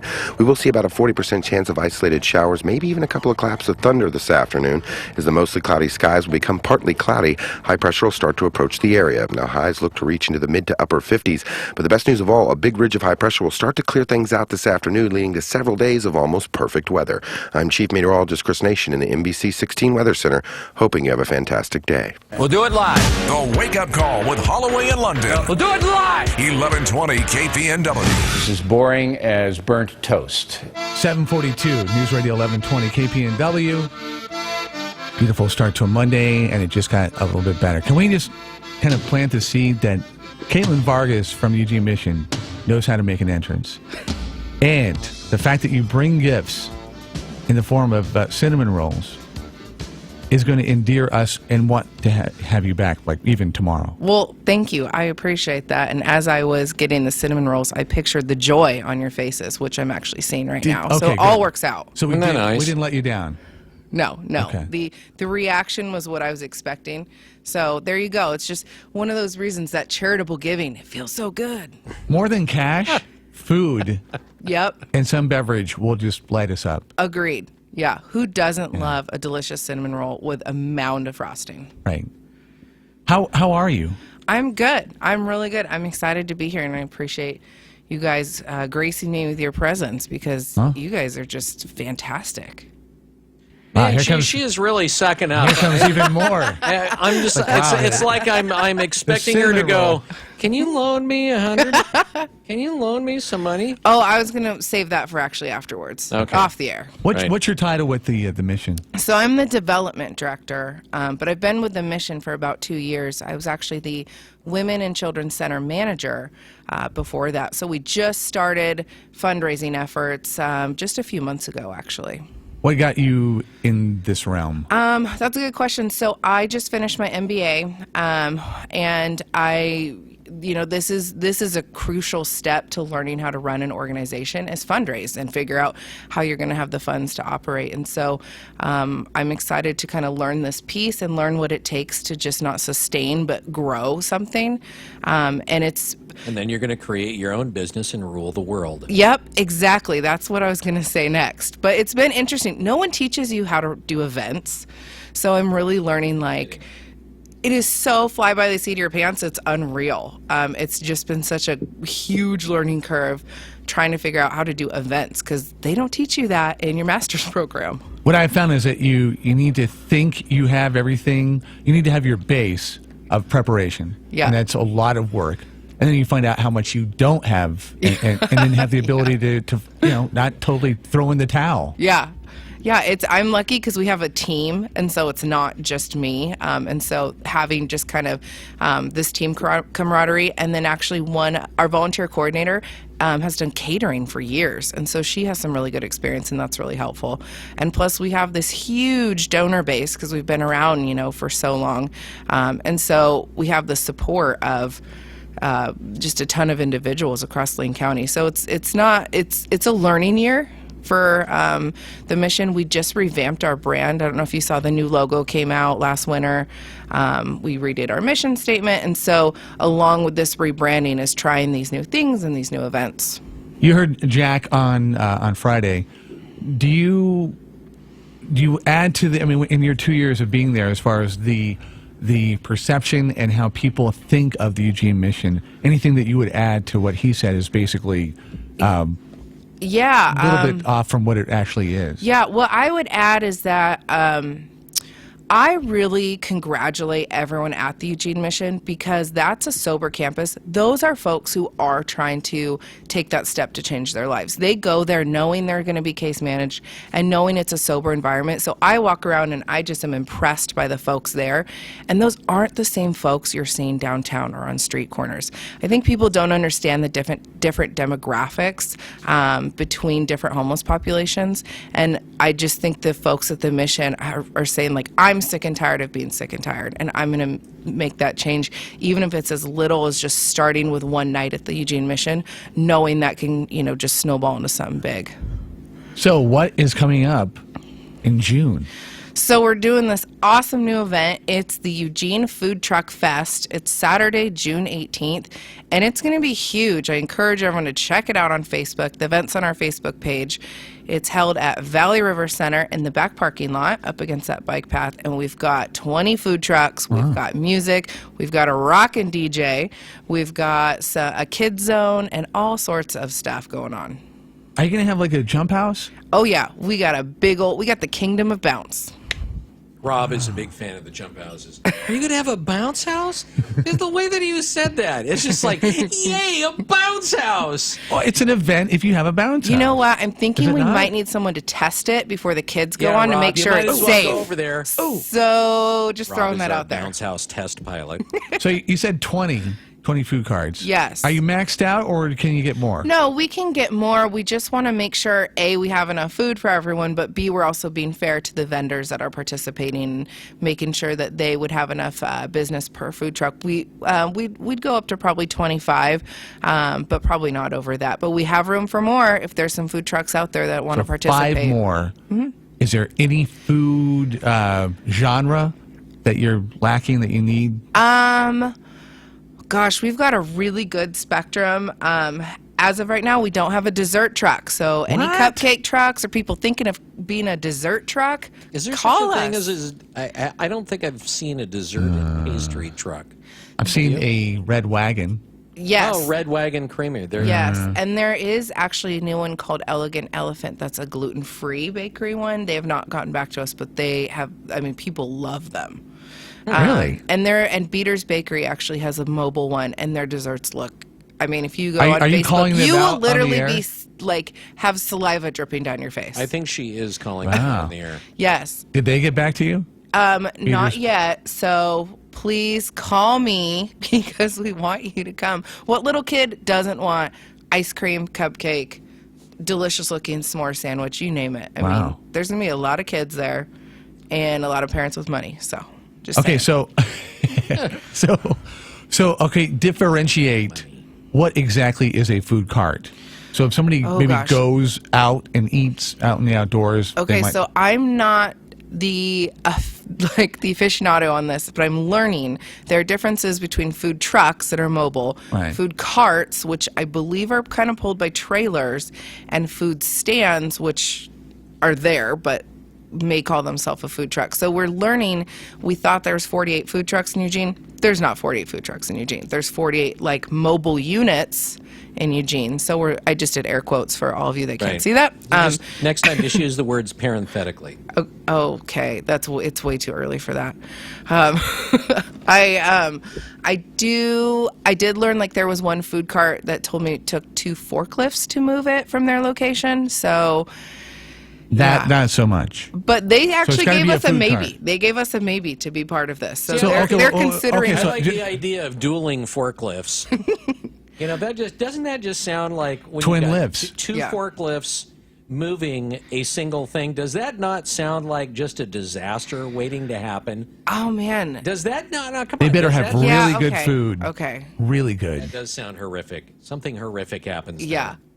We will, and speaking of trucks, we are going to have kind of like a truck area where kids can climb on these big trucks, and so we have Lane Apex is bringing out their shiny new front loader, which will be really cool. Fire truck, and then we're hoping to do some other big trucks, but what kid also doesn't want to be like, driving the... Right after the jump big old house, you go over, check out the front loader. This is like a good 2-hour stint. A parent can just kind of zone out, eat some food, and let their kid just go crazy in the kid zone. So, it's pretty big incentive for parents to come. So even though it's called Food Truck Fest, you'll take a food stand, you'll take basically a kiosk, you'll take somebody... we're open to different mobile units, essentially, because not everyone's a truck, and if we limit it to truck, we wouldn't get it. So how do they get a hold of you if either somebody is one or they know of one and they want to contact? Yeah, so just call the Mission, 541-344-3251, and I'm at extension 153. I'm also on the webpage, and we're www.eugenemission.org. So please call, and we're also still looking for sponsors as well. Good opportunity for folks to get their logo out there. They can have a table. We've already got a few confirmed sponsors, but we have room for more. So June 18th, right there on the other side of Valley River Center, we've got a huge event happening. Do you hope this to be like an annual thing? Absolutely. Without a doubt, this will be an annual thing. And actually, now that we know we have 5,000 people crammed into 4 hours, we want to expand it into the evening. We're going to grow it. It's going to get big. There's one in Columbus, Ohio that attracts 40,000 people over a 2-day period. I mean, this is going to be big. And it's ours, and we're excited to have the handle on this because it's as trendy as you can get right now, really. Trendy with a cause. Yes. I like it. Well, I'm happy to be a part of it, and I can't wait to find out who our other 5. Yes. That are, Elegant Elephant? That is one. Beater's Bakery. We would love to have them join as well. And we have a few other maybes. So maybe they're listening right now, and they're going to call. You don't have time to give us all 20, but give us some of the core ones that are here. So we just got Confusion, and they have a huge following. Yes. Yeah. Yep. We've got 2 excited folks right here. Yep. We have Izzy G. Their grilled cheese sandwiches are phenomenal. Sporks a la carte, Smimich. We have Lonnie Moku, Great Balls of Fire, Dark Side of the Q. Awesome Taco, all tied up. I know this is it makes you hungry even just this list. Viva Vegetarian, Afghani cuisine and German sausage food cart. Wait, is that one? Is it? Oh yeah, the Afghani cuisine and German sausage food cart. They're down in Kesey Square. His name is Abdul. He's the king of Kesey Square. And he some of these folks diversify. They're really offering some different stuff. Very cool. Yeah, so that's just a few. Definitely go to our Facebook page to check out the full list. Okay. Hey, Caitlin, thanks for coming in. Well, thank you, and Rob, we're so excited you're part of this event. You're gonna make it. Don't put the pressure on. I'm going to play Paul Simon the whole day. Okay, cool. For you. I love it. All right. I love it. Again, that's happening June 18th. If you know somebody that should be a part of it, and I'm not talking about just going there to eat, but wants to perform as in a food cart, let them call Caitlin there at the Eugene Mission, 541-344-3251, or I got it. Look it up on the website. 7:54, hour number 3 coming up.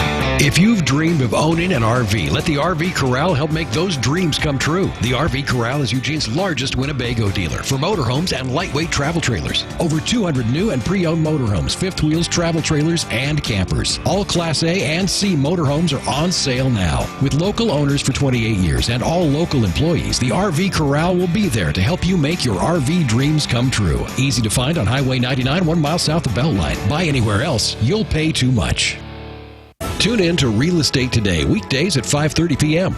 I'm Bob Nelson. And I'm Marcia Edwards of the Real Estate Today Show. We've been standing next to Mark Brockett of Willamette Valley Bank Home Loan Division. He is an amazing lender for residential loans. He has an opportunity to take a look at your situation, identify, but for instance, should you refinance? It could save you a lot of money for a number of years to come. Fantastic. That's Mark Brockett. Call him today. You can reach Mark Brockett at 541-431-0236. That's Willamette Valley Bank Home Loan Division at 315 Coburg Road. It's radio you can watch. The Wake Up Call with live video streaming from the Widmer Brothers studio every weekday morning from 6 a.m. to 9.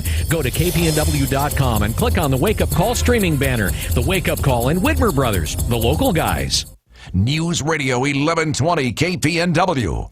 I'm Gary Conley with today's Money Minute. The Obama stimulus package, which was a mix of temporary tax cuts and spending on everything from pork barrel infrastructure to unemployment benefits, is still affecting the economy. A debate is raging over whether it was effective and what, if anything, should be tried next. Some, like Robert Hall of Stanford, say there hasn't actually been much extra government spending because what the Fed spent, state and locals who can't print money didn't. Now, there are two ways to stimulate the economy. One is through government spending, and the other is by cutting taxes, leaving more money in the hands of individuals and businesses. But either way, the government has to borrow to fund the deficit. A third choice is raise taxes and cut spending, which might help address the deficit, unless, of course, higher taxes further dampen the economy, causing collections to remain the same or fall. A study done at Harvard of 91 stimulus programs in 21 developed countries between 1970 and 2007 found that tax cuts are more stimulating. But the current administration is headed off in the opposite direction, and so is likely to make things worse, not better. Here's the nugget. In the short term, it's politically expedient to spend and raise taxes. That's a particularly deadly combination over time. But with an election looming, it's what you should expect. I'm Gary Conley, and that's today's Money Minute. Let's face it, parenting is tough. So is working with other people. In fact, relationships are tough. If you'd like some practical advice and insight into making your relationships work better, CAFA is presenting a free 2-day workshop Friday, April 1st and Saturday, April 2nd at the First Baptist Church in Eugene. They're featuring author and psychiatrist Dr. Kurt Thompson, who will be addressing issues of parenting, relationships, and how your childhood attachments still affect you today. The event is free. Go to realloverealchange.com. KPNW weather brought to you by Ramjack West. Do you have foundation problems? Ramjack can fix that. Get your free quote at ramjackwest.com. Good morning. We're starting off with mostly cloudy skies to partly cloudy. Temps right now are in the upper 30s to low 40s with winds out of the south-southwest at 5 to 10. We do have a few isolated showers off and on out there, as well as a little bit of patchy dense fog. I expect the fog to burn off by about 11 a.m., but those showers will stick around until this afternoon, where we'll see the mostly cloudy skies becoming partly cloudy as the storm system from the last 24 hours starts to pull away. It'll be replaced by a ridge of high pressure. What does that mean? It means that we're talking almost perfect weather starting Tuesday afternoon, carrying all the way through Friday. But today's highs look to be in the mid to upper 50s, and we can't rule out a few isolated showers, even a clap or two of thunder throughout the afternoon. I'm Chief Meteorologist Chris Nation in the NBC 16 Weather Center, hoping you have a great day. The Bloomberg Market Report, sponsored by Pacific Continental Bank, serving your business and community in Eugene for over 40 years. This is a Bloomberg Market Minute. Wall Street's back after a 3-day break, and stocks are moving sideways. The Dow up 21 points, the Nasdaq down 1, and the S&P up a fraction. Analysts tell Bloomberg investors are assessing every bit of economic news with an eye toward the Fed's plan for interest rates. The Commerce Department says our spending grew only slightly in February. And home sales at the contract signing stage have climbed the most in a year. The National Association of Realtors Pending Home Sales Index climbed 3.5% last month. Colt 45 is bringing back Billy D. Williams. He was the malt liquor spokesman for 5 years, starting in 1986. Now he's starring in a new 15-second video. Because sometimes a true original doesn't need to change a thing. USA Today reports it's a teaser for a new campaign featuring the 78-year-old actor in ads from the 80s and today. I'm Adrienne Mitchell. We report, you decide. This is News Radio 1120 KPNW, Eugene, Springfield, USA. Fox News Radio, I'm Dave Anthony. Georgia's Republican governor has done what activists in Hollywood and businesses like Disney and the NFL wanted. Nathan Deal has vetoed a bill that would have protected clergy from performing gay marriages and given protections to anyone who refused to attend for religious reasons. Perhaps we should simply heed the hands-off admonition of the First Amendment. Critics of the bill said it accused discrimination and could have overruled local ordinances protecting gays and transgendered people, and that remains a big issue in North Carolina, where the ACLU is suing the state in federal court. Fox's Evan Brown has this live. Dave, it's also an LGBT rights group, Equality North Carolina, looking to defend a Charlotte City ordinance aimed at protecting transgendered rights. They're suing on behalf of Joaquin Carano, among other LGBT North Carolinians, for who that Charlotte ordinance would have let him use a public men's room. Yes, I'm a transgender man, but I am a man. That is not something that can be stripped away by a bill such as this. Carano is listed as the plaintiff in the federal lawsuit. North Carolina Governor Pat McCrory is the listed defendant, Dave. Evan, a man who was charged in the Belgium terror attacks over the weekend has just been set free. Fox's Jessica Gallagher's live in Brussels.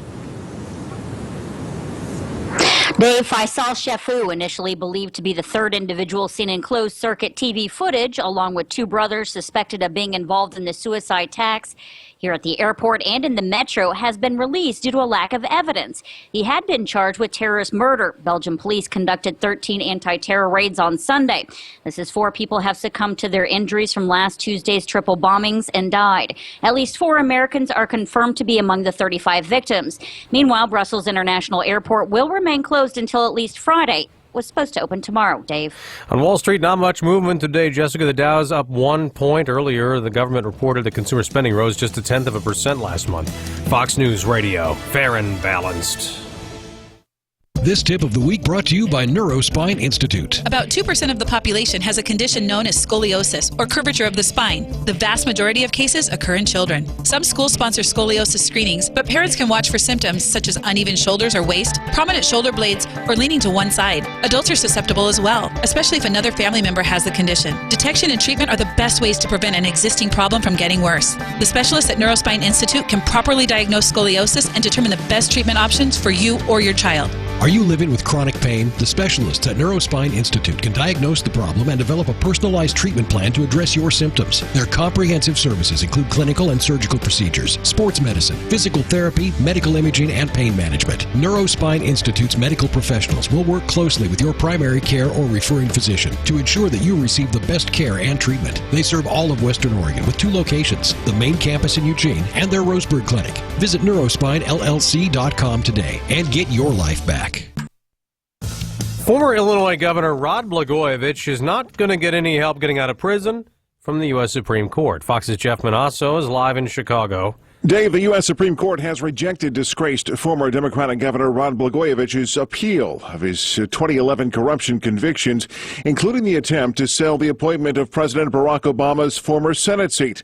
Blagojevich had 5 of his 18 convictions tossed out last summer, and he wanted the remaining convictions also thrown out, arguing that the line between the legal trading of political favors and bribery has become muddled, potentially exposing politicians everywhere to criminal charges.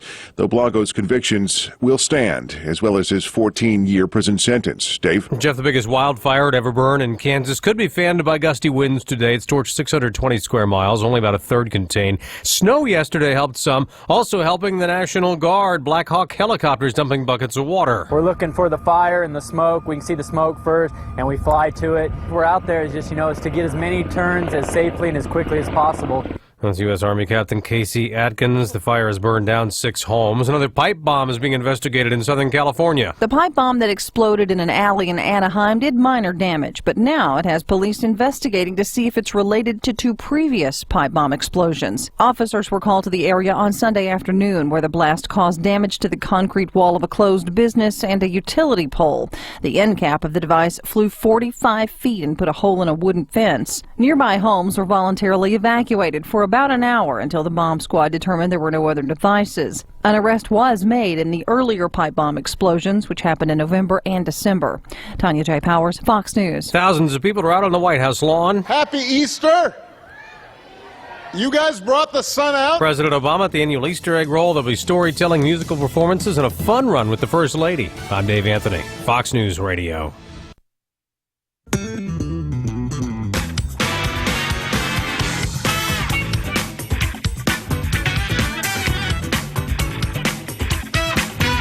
Last jam session from the Wake Up Call players.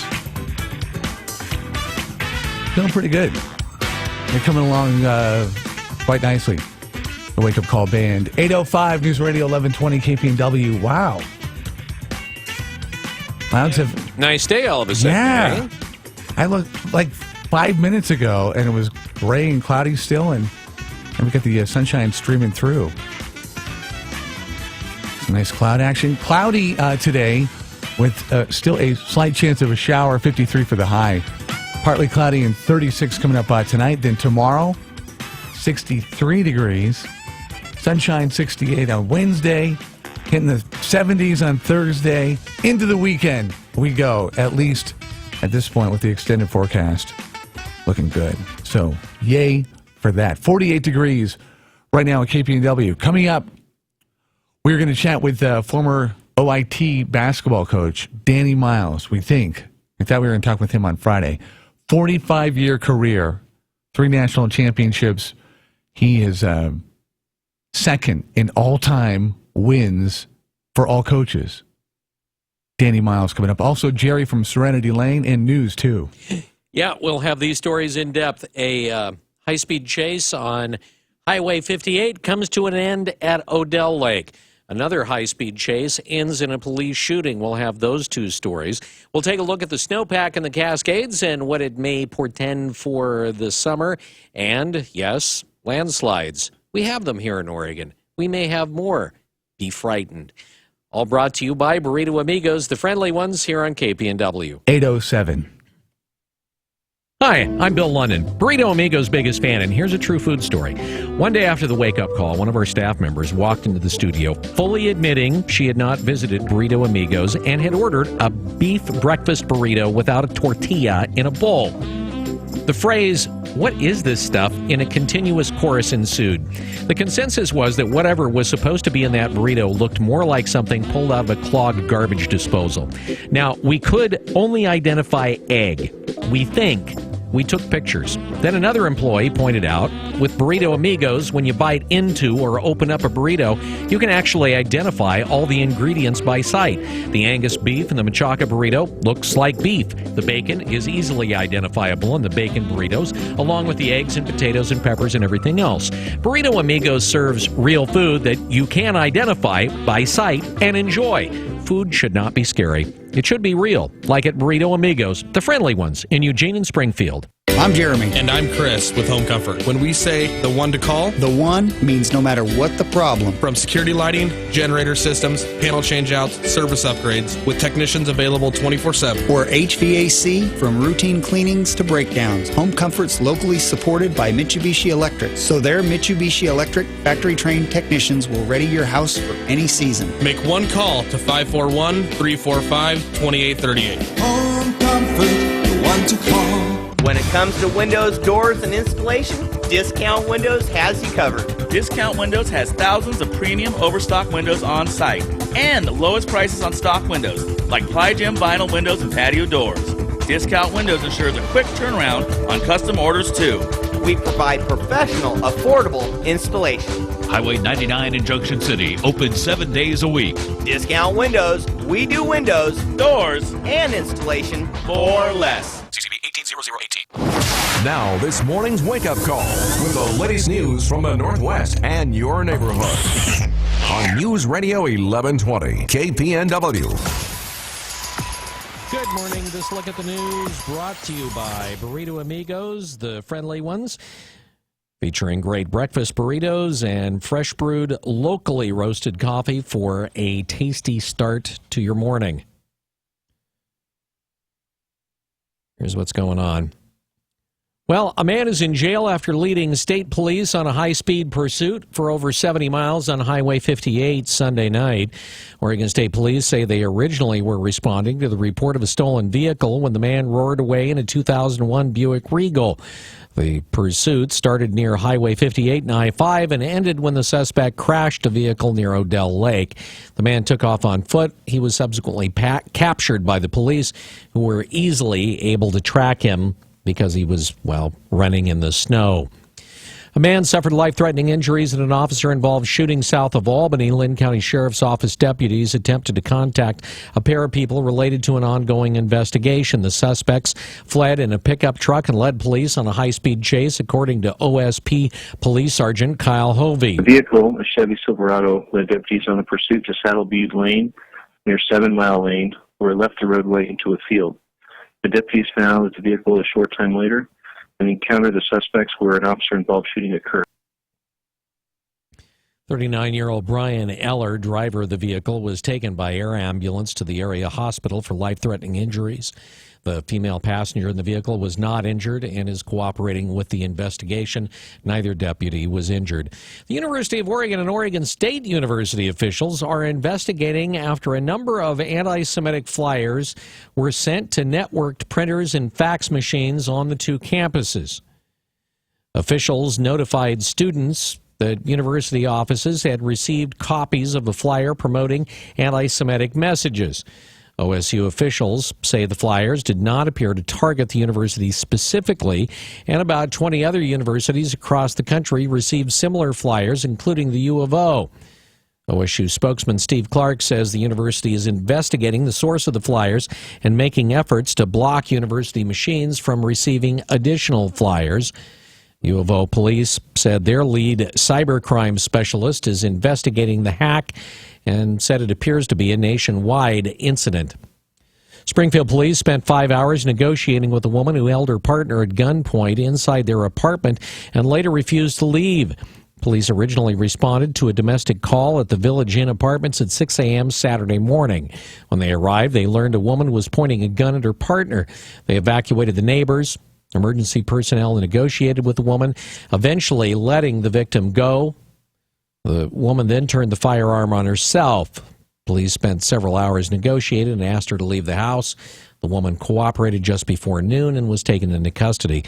A strong El Nino means there could be and should be plenty of water in Oregon this summer. Brad Ford says there's a concern. Scott Oviatt with the Natural Resources Conservation Service says the effects of a major El Nino have helped eliminate drought conditions in many parts of the state. We've had above normal precipitation and above normal snowpack in the mountains. Precipitation in December and March were well above normal. January and February were about average, and that means a deep snowpack. That means there should be plenty of water this summer. For stream flows, our current forecasts as of March 1 are indicating very near normal conditions. Oviatt is concerned, though, that a warm and dry spring could cause that snowpack to melt sooner than normal. That could lead to water problems in the drier parts of the state later this summer. I'm Brad Ford, KPNW. Ooh, be fearful of that, considering that they haven't gotten the forecast right all winter.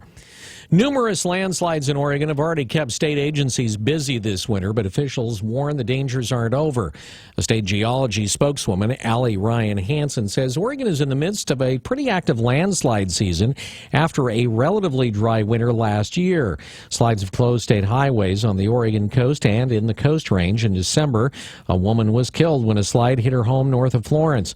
A recent state study found as much as a third of Oregon's landmass is deemed high risk for landslides, including swaths of land in the coast and the Cascade Mountain ranges and in southwest Oregon. State officials warn motorists and others to be aware and cautious of slides in the coming months.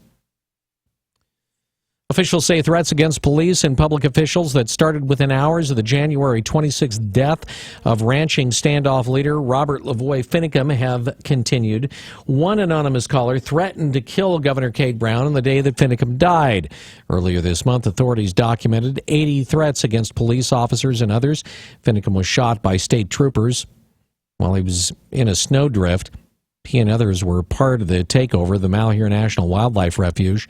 The governor's office reported Friday that threats related to the standoff and Finicum's shooting continue. Washington State Democrats caucused Saturday to choose their nominee to run for president.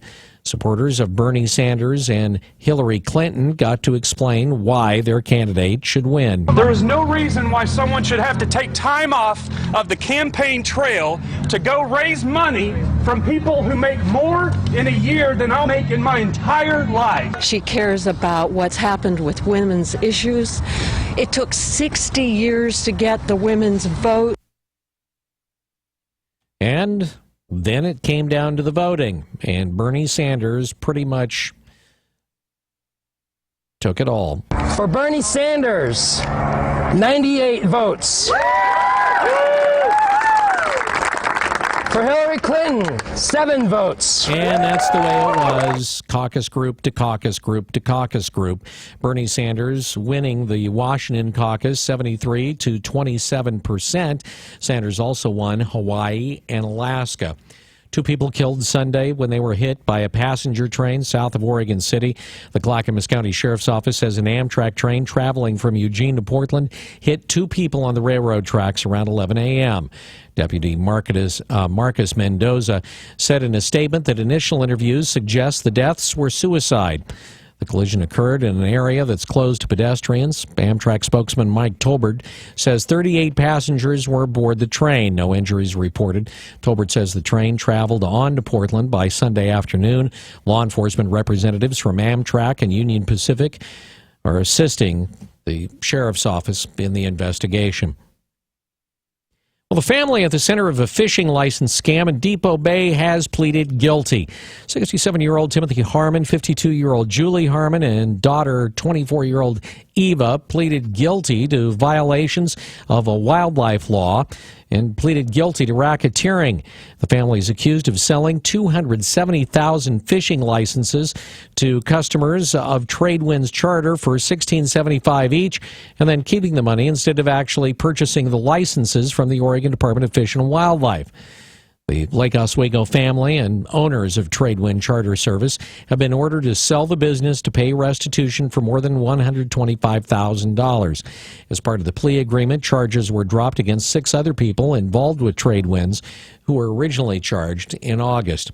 Scammers are using celebrity doctors to target consumers, and it's easy to get ripped off. Brad Ford reports that online shoppers thought they were signing up for a free trial, but they ended up losing a whole lot of cash. The Better Business Bureau Scam Tracker got reports of many people who were tricked into paying for free trial products. Michelle Schaefer says a pop-up for a beauty product claiming to be endorsed by celebrity doctors would entice people to click on it. They were actually charged for merchandise which they later found was never even associated or endorsed by this doctor. Anytime you click on a pop-up from a website, you should always investigate. Certainly before providing any payment information. Unfortunately, they disassociate the pop-up with the legitimate site. You can share your experience, good or bad, with the BBB Tracker. That'll help someone else before they pull out their credit card. I'm Brad Ford, KPNW News. A Salem man accused of torturing a cat and leaving it to die is set to go on trial this week. The man faces felony counts of first-degree animal abuse, aggravated animal abuse, animal neglect, and theft.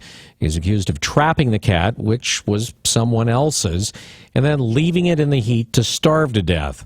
The case sparked outrage online with an online petition calling for serious punishment, garnering nearly 8,000 signatures. A new law will help Oregon chocolatiers make sure the cocoa for their candy isn't harvested by forced child labor. More than 1 million kids in West Africa are used to harvest cocoa. Many of them are used in slave labor. Speaking at Ranger Chocolates in Portland, Oregon, Senator Ron Wyden, who really had very little to do with the bill, says a new law will help prevent this. Companies like these are ones that shouldn't be held back in the marketplace because they're doing the right thing. At Ranger Chocolates, one of their goals is to source the cocoa they buy to make sure the beans aren't harvested by children in forced labor conditions. And a soldier from McMinnville who was killed while serving in South Korea is going to be honored at the National Army Museum.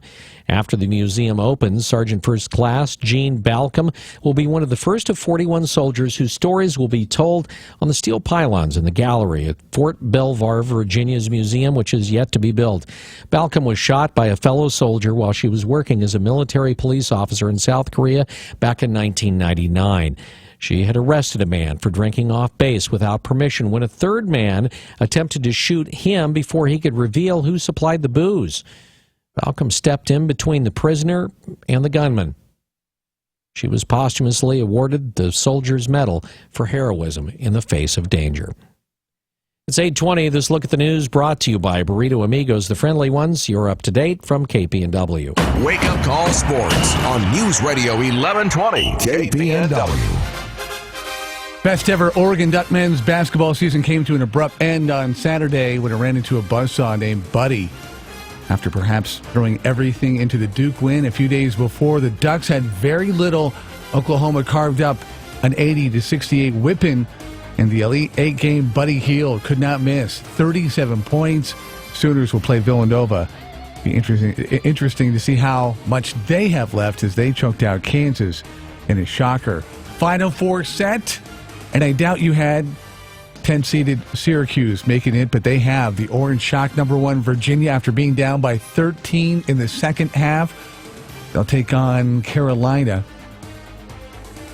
Oregon appears to be getting Dylan Brooks back for a junior year, and that's a good thing. After a great season, it appears Brooks will be foregoing a shot at the NBA to come back next season. Chris Boucher appears like he's headed that direction as well, but freshman Tyler Dorsey, non-committal. He's been picked as a late first-round, early second-round pick should he bolt this year. So the state still has a team to root for. The Oregon State women still kicking and stomping and very much alive. Beavers, too much for DePaul over the weekend, winning 83-71. Jamie Wisner, a career-high 38 points. OSU will play Baylor tonight in the Elite Eight game out of Dallas, which is not that far away from Waco. So the green and yellow make it look like an Oregon game. The Beaver defense will have to neutralize Nina Davis, who's had 2 consecutive 30-point performances. Final Four could be heavy on the Pac-12. Washington already in. They beat Stanford. They'll play Syracuse, who beat former Springfield High great Mercedes Russell and Tennessee.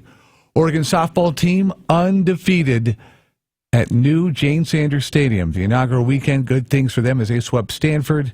That's Wake Up Call Sports on KPNW, live and local. Brought to you by Max Muscle, the authority in sports nutrition since 1991. Across Franklin from Market of Choice in Eugene. News time 8:22. Back at you with Danny Miles, former OIT coach. Second on the all-time win list in coaching. KPNW weather brought to you by Ramjack West. Do you have foundation problems? Ramjack can fix that. Get your free quote at ramjackwest.com. Good morning. If you're headed out that door in the next few minutes, we've got partly to mostly cloudy skies. We've got a few isolated showers off and on out there, as well as a little bit of patchy dense fog. Temps right now are in the upper 30s to low 40s with winds out of the south-southwest at 5 to 10. We will see about a 40% chance of isolated showers, maybe even a couple of claps of thunder this afternoon, as the mostly cloudy skies will become partly cloudy. High pressure will start to approach the area. Now, highs look to reach into the mid to upper 50s, but the best news of all, a big ridge of high pressure will start to clear things out this afternoon, leading to several days of almost perfect weather. I'm Chief Meteorologist Chris Nation in the NBC 16 Weather Center, hoping you have a fantastic day. Ramjack leads the way in foundation repair. Protect your investment. Get your free in-home evaluation at ramjackwest.com. Check out our exceptional online reviews, then choose Ramjack. CCB 146906. Max Muscle Sports Nutrition is more than a nutrition store. Tom here at Max Muscle. If you want to make changes to your overall health, lose weight, build muscle, or if you just want to feel better, stop by, talk to a certified nutritionist. Max Muscle, Franklin Boulevard, across from the Market of Choice. Lane Transit District is now hiring bus operators. Candidates must have 2 years of experience providing excellent customer service and a good 5-year driving record. You don't need a CDL to apply, and LTD provides an 8-week training course when hired. Starting wage is $18.46 an hour plus an excellent benefits package including medical, dental, vision, retirement, and vacation.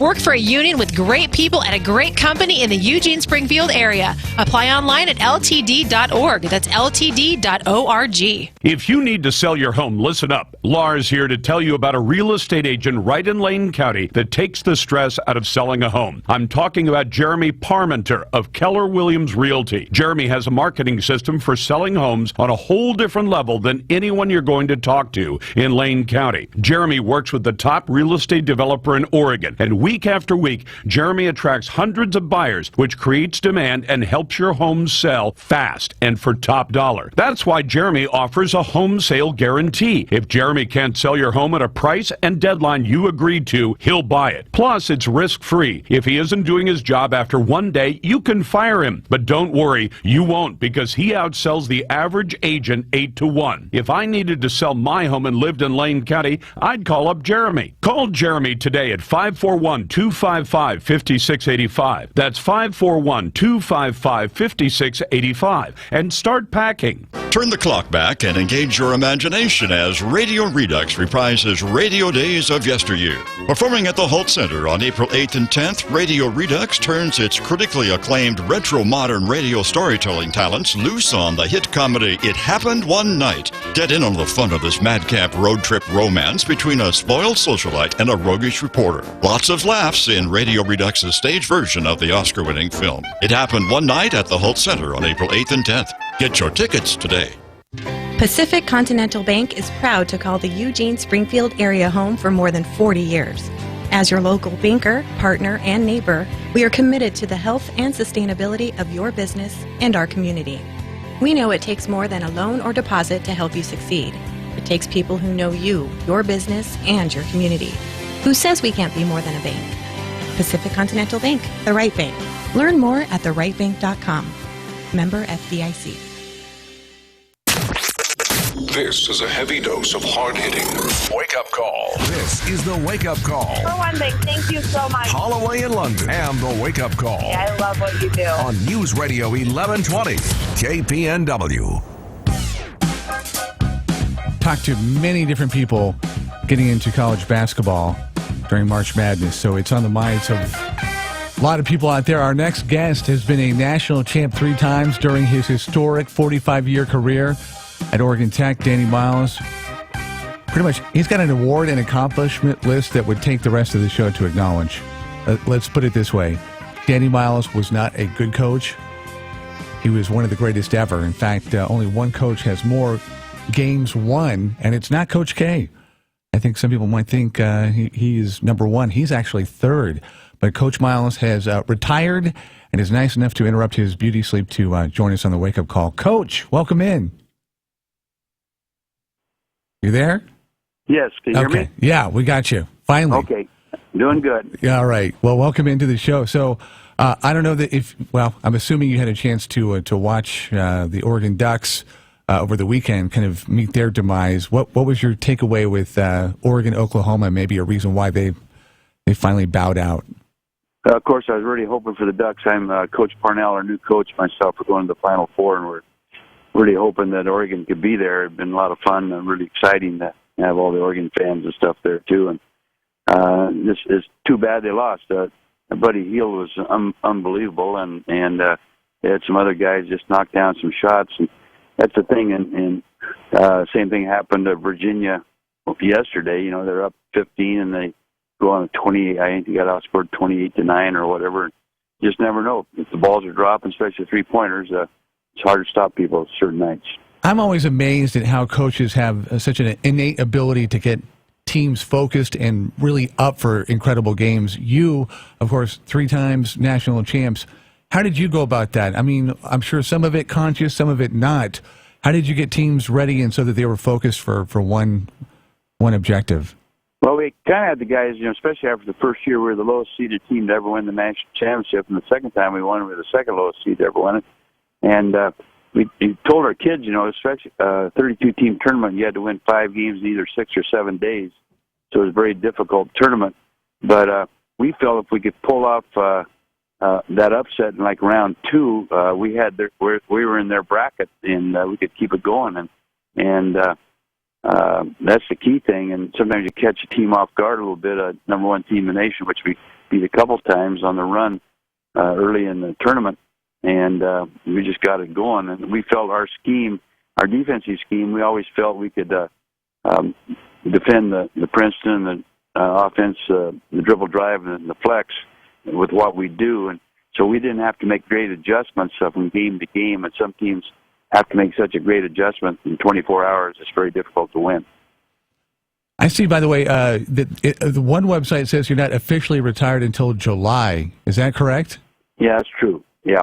So what has you busy? Kind of talk about your schedule as you gear up for proper retirement. Well, I'm just winding her down now. Justin Parnell was my assistant this year who took over. So I thought it was great that the administration did that because he was able to recruit his own kids for this coming year, and he did a great job. Also, do his own scheduling. So it worked out good. Also, he got to really get to know the kids. I asked the administration if I could go 2 years and hopefully bring in the guy who's going to be the coach to work with me, and so we can make a smooth transition, and people couldn't use the recruiting against us and stuff. And I wanted him to have his own kids, and he was able to do that. Even after 45 years, I mean, when did you know it was time? What was something that you wanted either accomplish outside of coaching, or when did you know it was time to call it? Actually, 3 days after our 1000th win, I found out I had cancer, prostate cancer, and I just and then I had a couple other complications with it. I'm cancer free now, thank the Lord. That's the way it is. But that's when I thought. And then the one other thing too, we had a young lady we were trying to adopt from Rwanda.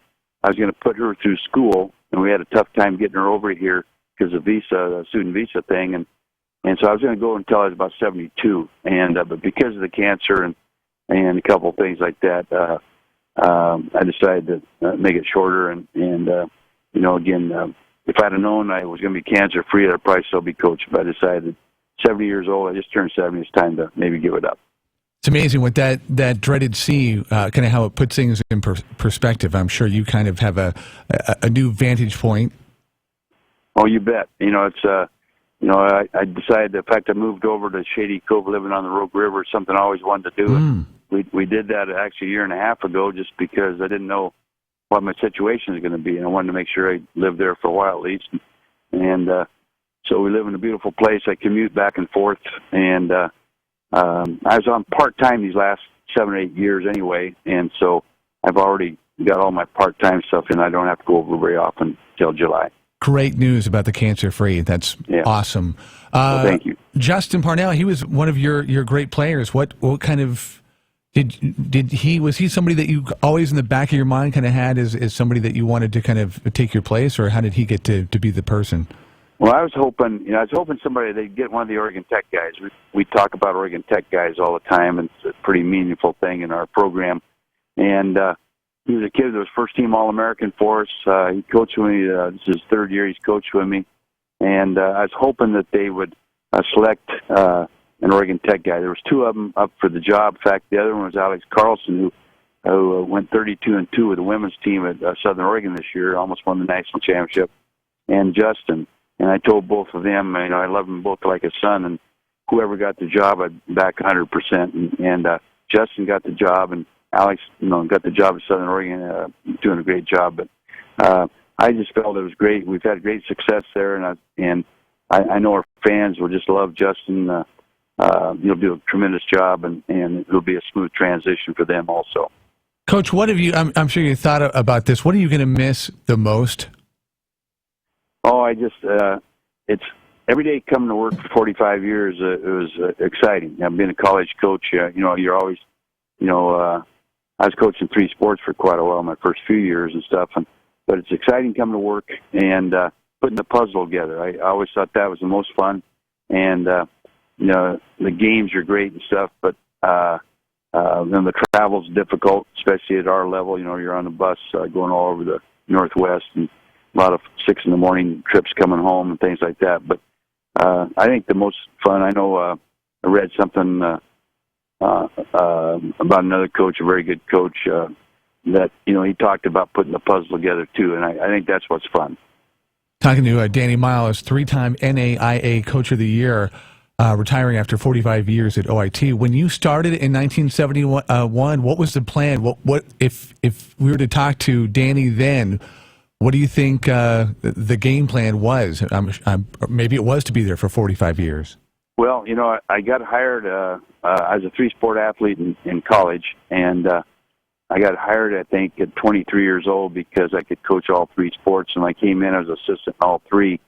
And by the second year, I was head baseball and head basketball. And I always thought I was going to be a head football coach. I was hoping to be a D1 college head football coach, and it turned out I got the basketball job and the baseball job out of my second year, and I stayed with baseball 9 years, and then basketball, of course, for 45. And I was actually coached football for 13 years. I was offensive coordinator and defensive back coach later on, and coached with Craig Howard, who's now at Southern Oregon, coached with Don Reed, former Oregon coach.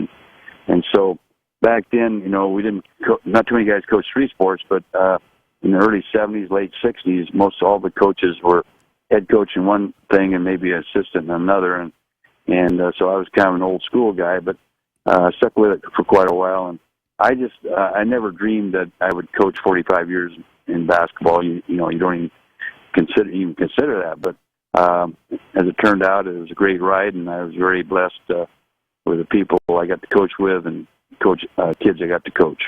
So maybe I misinterpreted, but it sounded like you almost kind of like your heart in the beginning was coaching football. Is that correct? Yeah, I was. I probably got.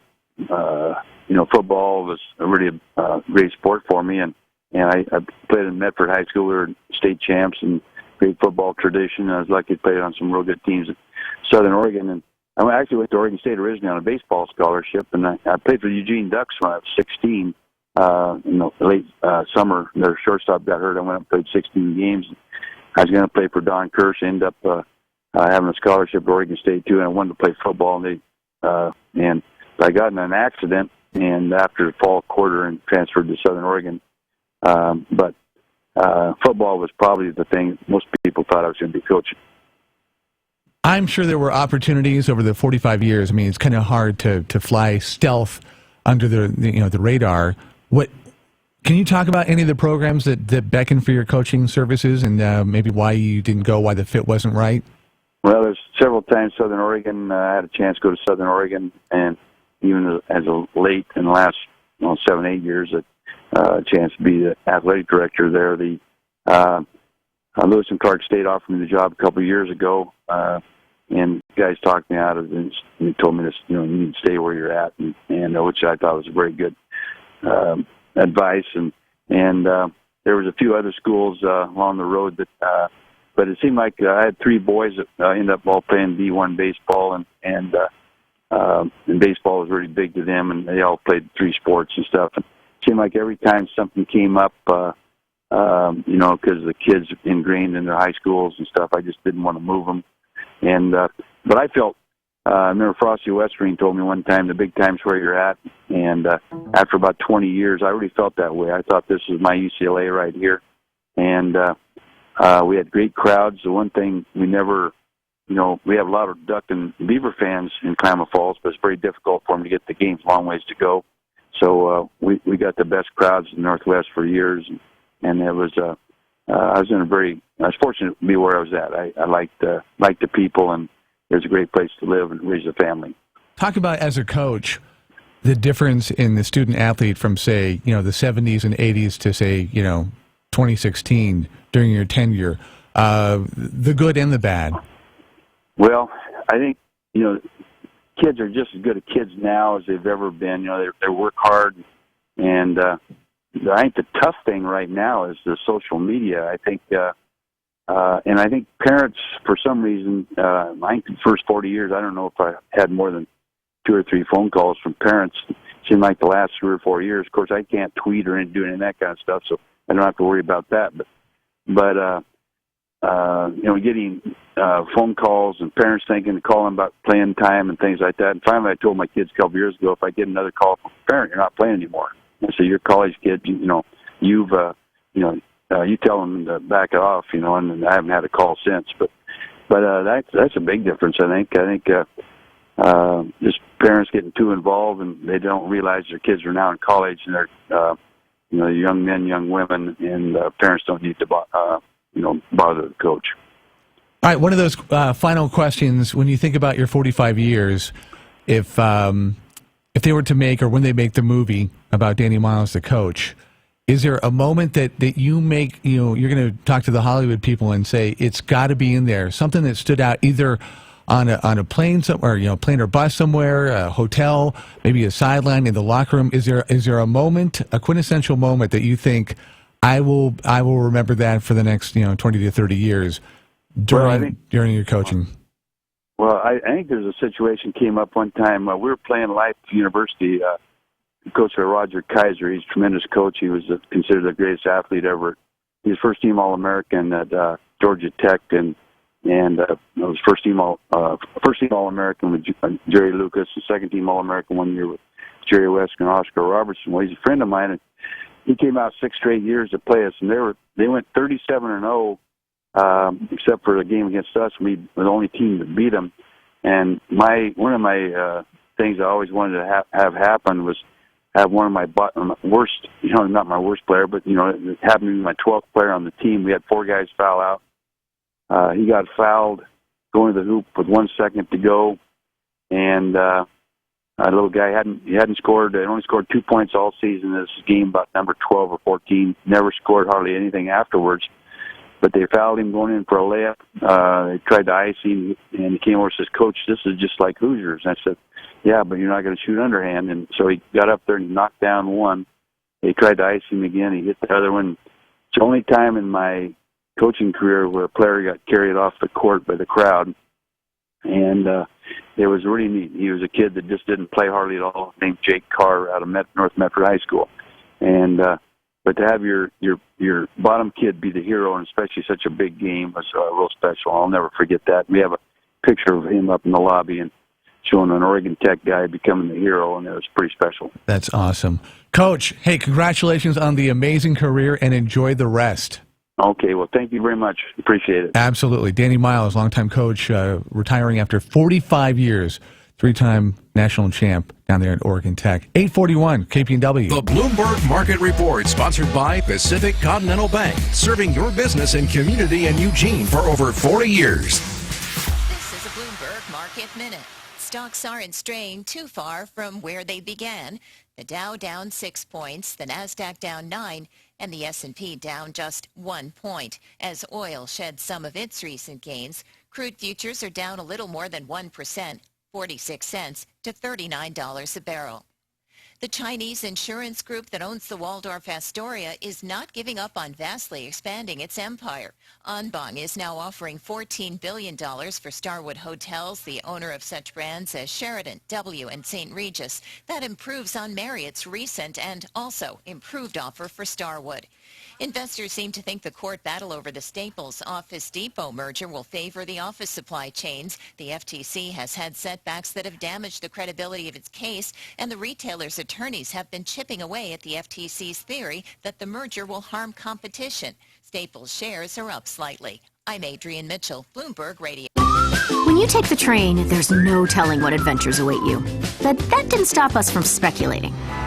Okay, Ben, you tell me what you do aboard Amtrak Cascades. I tell you how your seemingly innocuous decisions ultimately alter the course of your entire existence. You ready? Yeah, let's do it. Okay, on the train, do you A, order food, or B, get a drink? Get a drink. Nice. Coffee or beer? Beer me. Ooh, someone catches your eye. Say hello or find your seat? Say hello. She's a Beaver fan. I noticed you wearing a duck catch. Ugh. Deal breaker or get her number? Yeah, sure, get her number. You get her digits.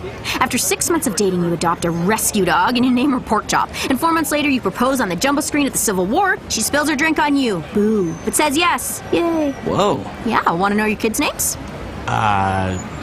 Amtrak Cascades. See what happens from Eugene to Portland for less than $20 one way. Start your adventure at Amtrak.com/see what happens.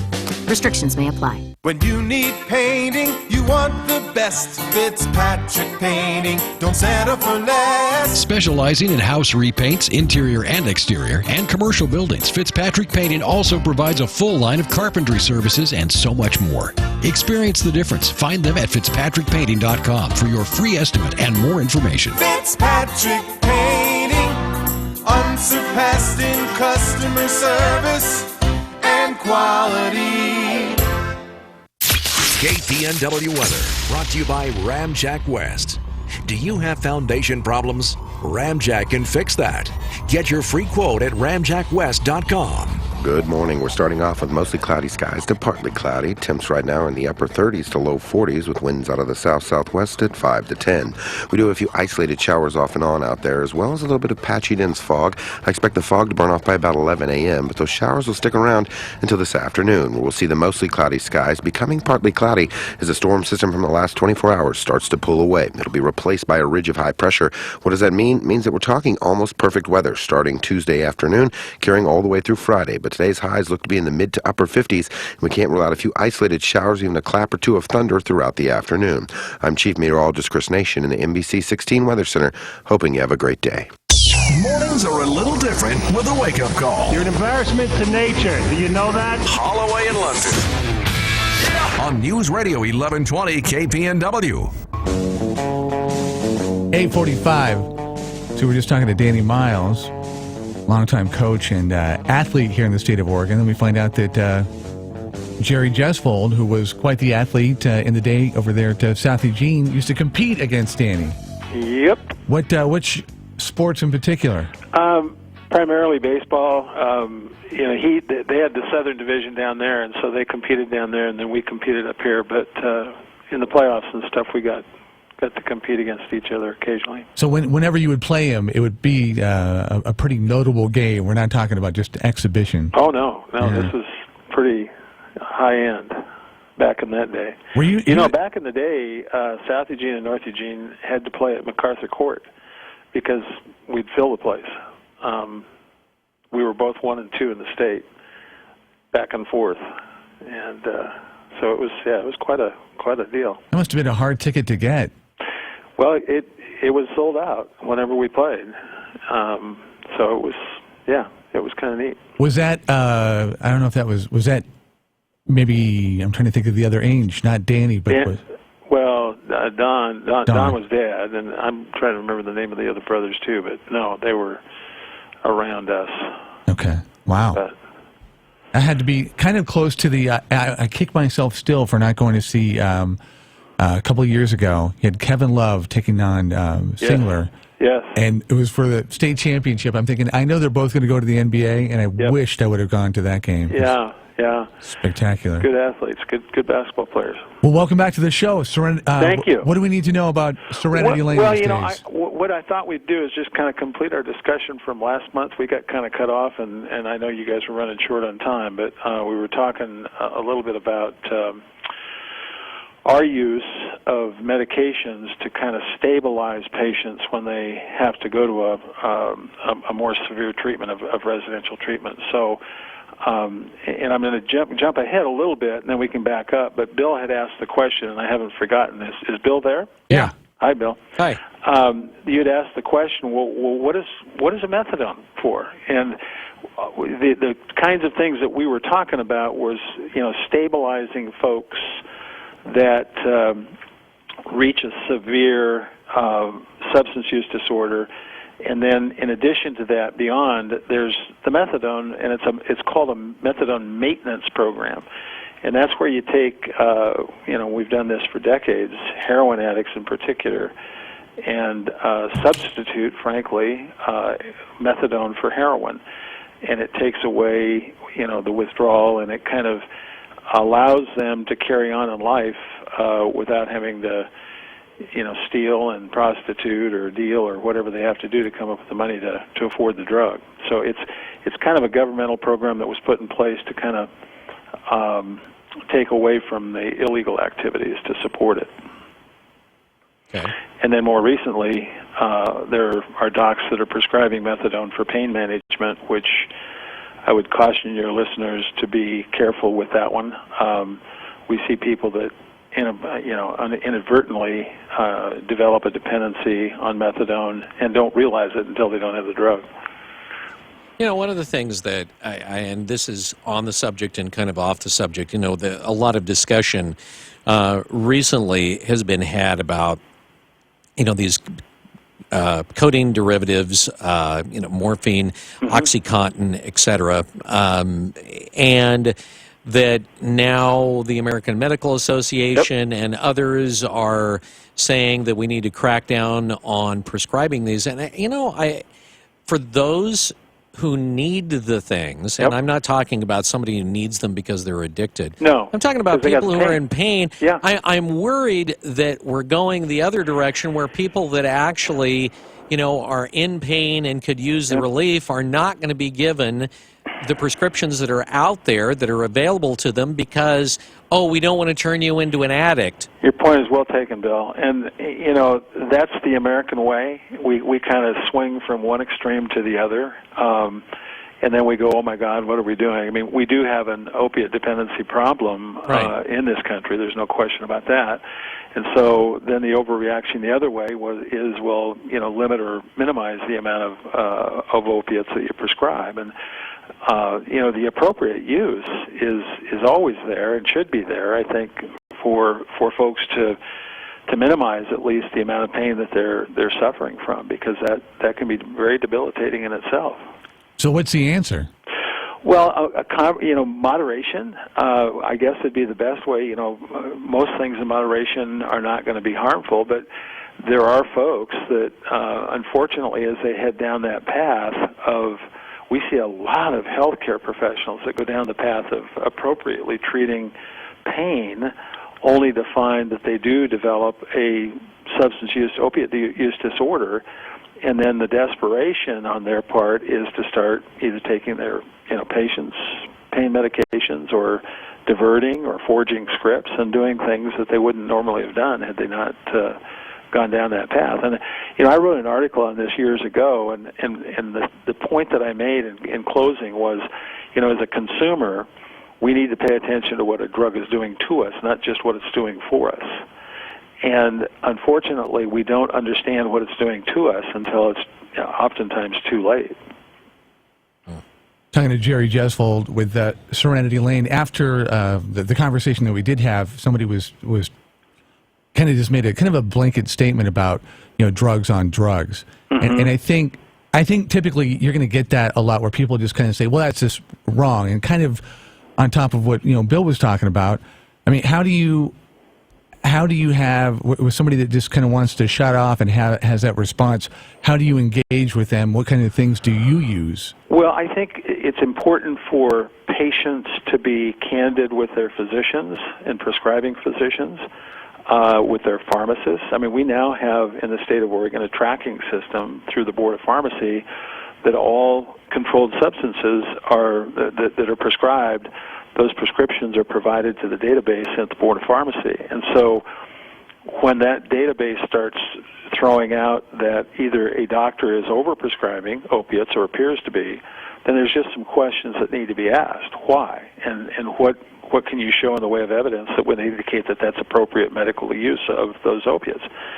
Secondly, we have people that are doctor shopping. They're going from place to place to place, getting the same drug, and so that's going to pop out or pop up, and then the question is going to be asked: is this an appropriate use of the medication? And it's a typical dilemma that we face in many areas in our society in terms of what is the appropriate use and how do we do it in a way that's humane.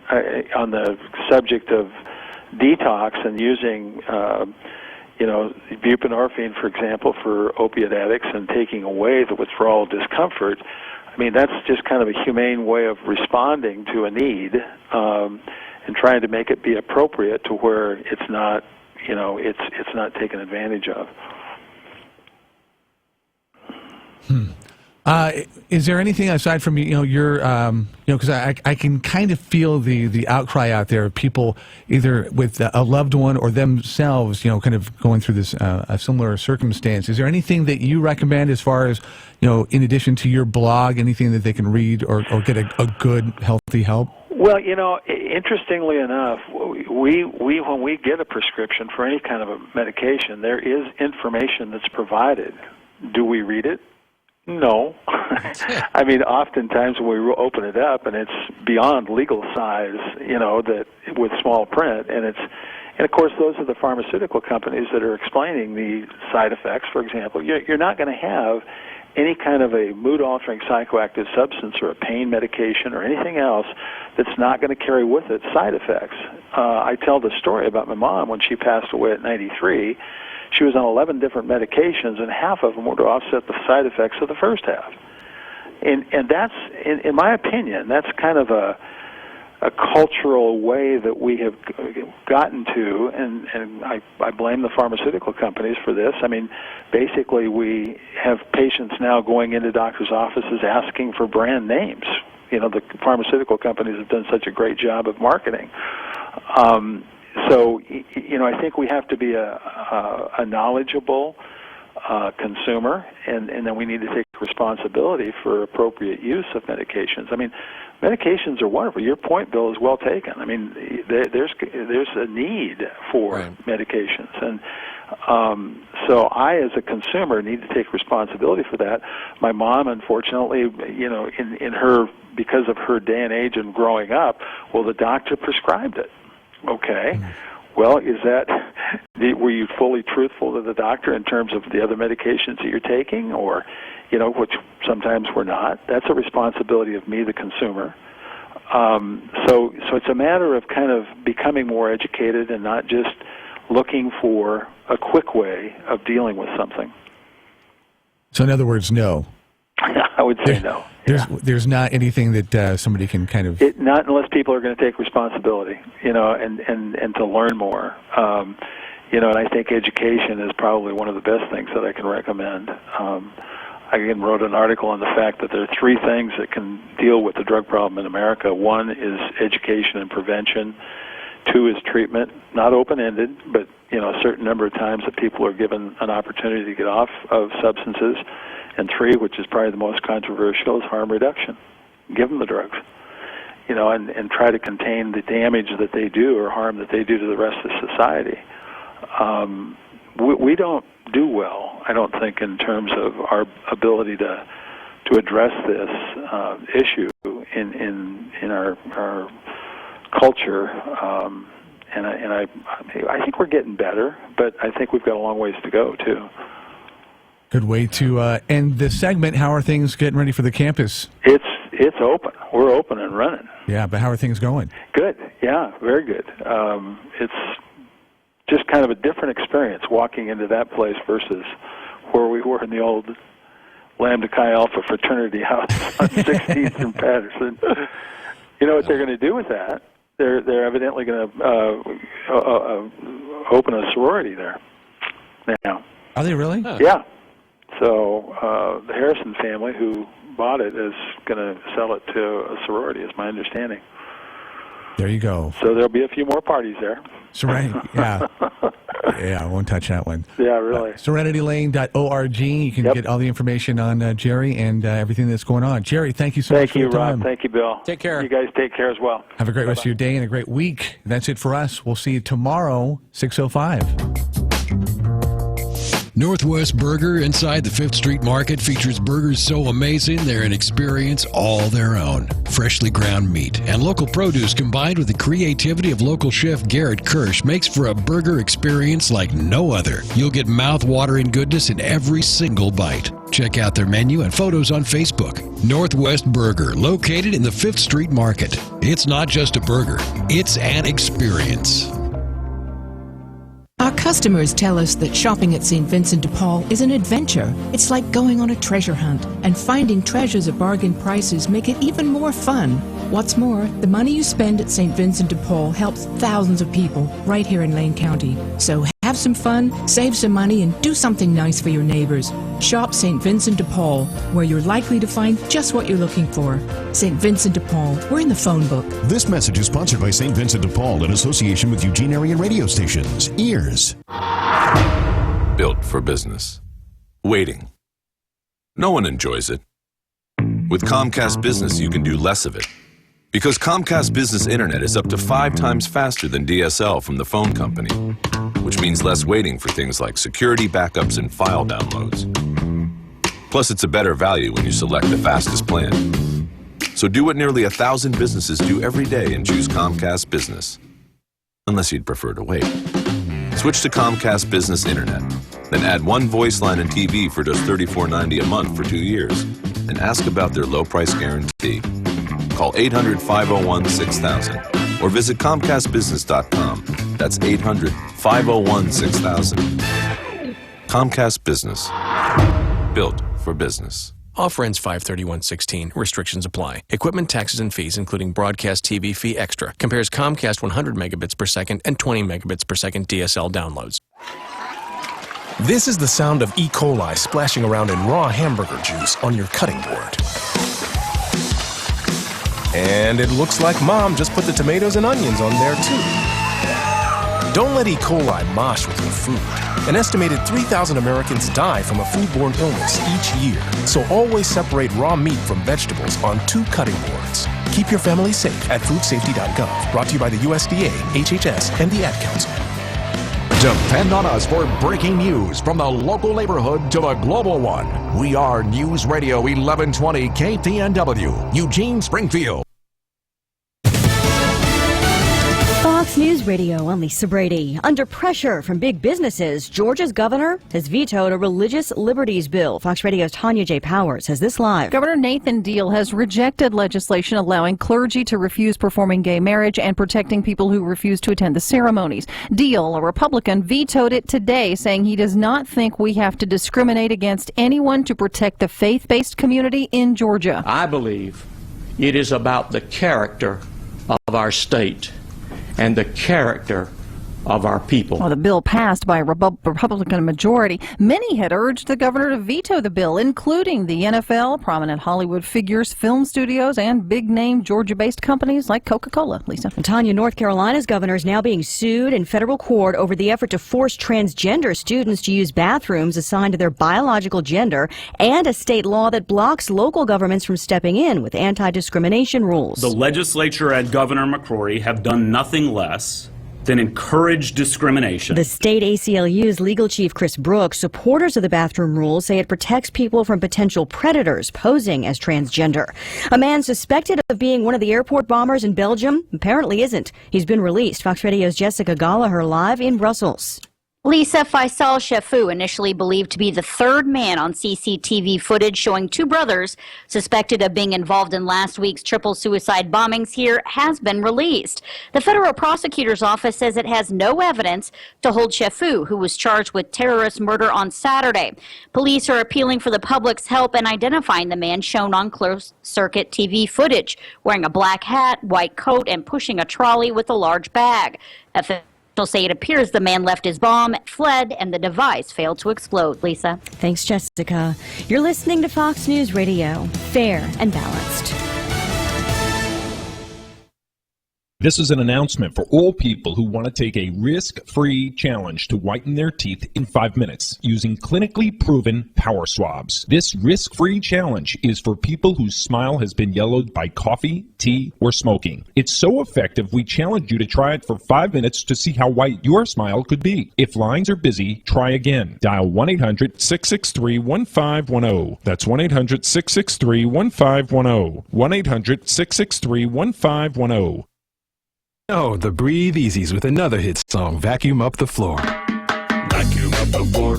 Vacuum up the floor. Yeah! Vacuum up the floor. The asthma trigger is no more. You gotta vacuum up the furniture and vacuum in the cracks because the dander and the dust can give kids asthma attacks. Simple steps can help your kids breathe easier. Vacuum up the floor to keep your house free of dust, dander, and dust mites. For more Breathe Easy tips to help stop asthma attacks, go to noattacks.org. Brought to you by the EPA and... From the Fox Sports Studios in Los Angeles, here's Deb Carson. Well, the LA Clippers clinched a playoff spot. The ball finds Darrell Arthur, mid-block left side, spins to the baseline, puts up the shot, blocked from behind by DeAndre, recovered by Riddick, 4th block for DJ, ahead to DeAndre. Oh, baby, hello, nasty! From rim to rim, DeAndre Jordan. DeAndre Jordan with another double-double on AM 570 LA Sports and the Clippers radio network. Clippers beat the Nuggets 105-90 and clinch a playoff berth. And by the way, Blake Griffin has been medically cleared to play. He'll serve his suspension for punching that assistant equipment manager earlier this year. Then he'll be eligible to return April 3rd at Washington against the Wizards. Also in last night's NBA action, the Warriors dropped the 76ers 117-105. Golden State improves to 66-7 overall, 35-0 at home this year. The Final Four is all set. It'll be North Carolina taking on Syracuse, Villanova facing Oklahoma. If you need to sell your home, listen up. Lars here to tell you about a real estate agent right in Lane County that takes the stress out of selling a home. I'm talking about Jeremy Parmenter of Keller Williams Realty. Jeremy has a marketing system for selling homes on a whole different level than anyone you're going to talk to in Lane County. Jeremy works with the top real estate developer in Oregon, and week after week, Jeremy attracts hundreds of buyers, which creates demand and helps your home sell fast and for top dollar. That's why Jeremy offers a home sale guarantee. If Jeremy can't sell your home at a price and deadline you agreed to, he'll buy it. Plus, it's risk-free. If he isn't doing his job after one day, you can fire him. But don't worry, you won't, because he outsells the average agent 8-1. If I needed to sell my home and lived in Lane County, I'd call up Jeremy. Call Jeremy today at 541-255-5685. That's 541-255-5685. And start packing. Tired of long wait times and high prices at your local boat repair shop? The Boat Dock LLC Marine Repair in Springfield has the fastest turnover. With state-of-the-art test equipment and on-site test tank, the jobs are done right the first time. From simple tune-ups and water pumps to complete repowers on all types of marine power boats, the Boat Dock LLC is the shop to visit at 1252 30th Street in Springfield. A Better Business Bureau accredited business. Visit their website at eugeneboatrepair.com. That's eugeneboatrepair.com. Hurry into SM Gun Shop for March savings. 40 caliber handguns, 10% off. All other guns are $20 off. Reloading powder just in from Hodgdon, IMR, Winchester, and Alliance will stock up now. SM Gun Shop, Lane County's most established gun store on River Road in Eugene. News, information, 24/7 on News Radio 1120 KPNW. It's 9:06 and time for Rush. Rush Limbaugh on News Radio 1120 KPNW.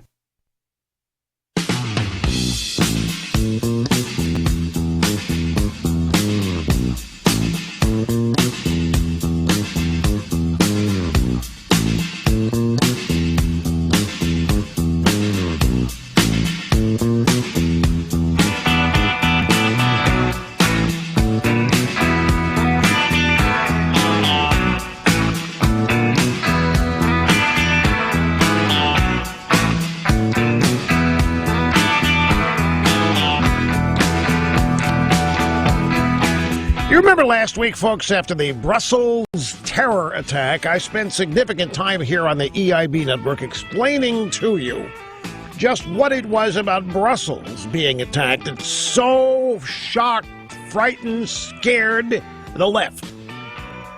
That Brussels, Belgium, represents the potential utopia in Europe. Little did I know how right I was.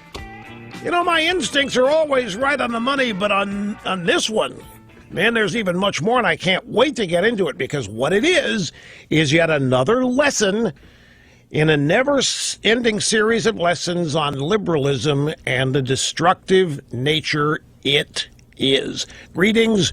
Great to have you. Rush Limbaugh here behind the golden EIB microphone. The telephone number is 800-282-2882.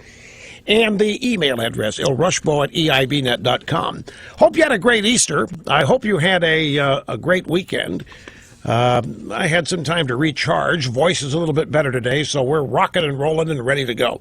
The New York Times, in a piece that ran, I guess it's today, "Who will become a terrorist? Research yields few clues."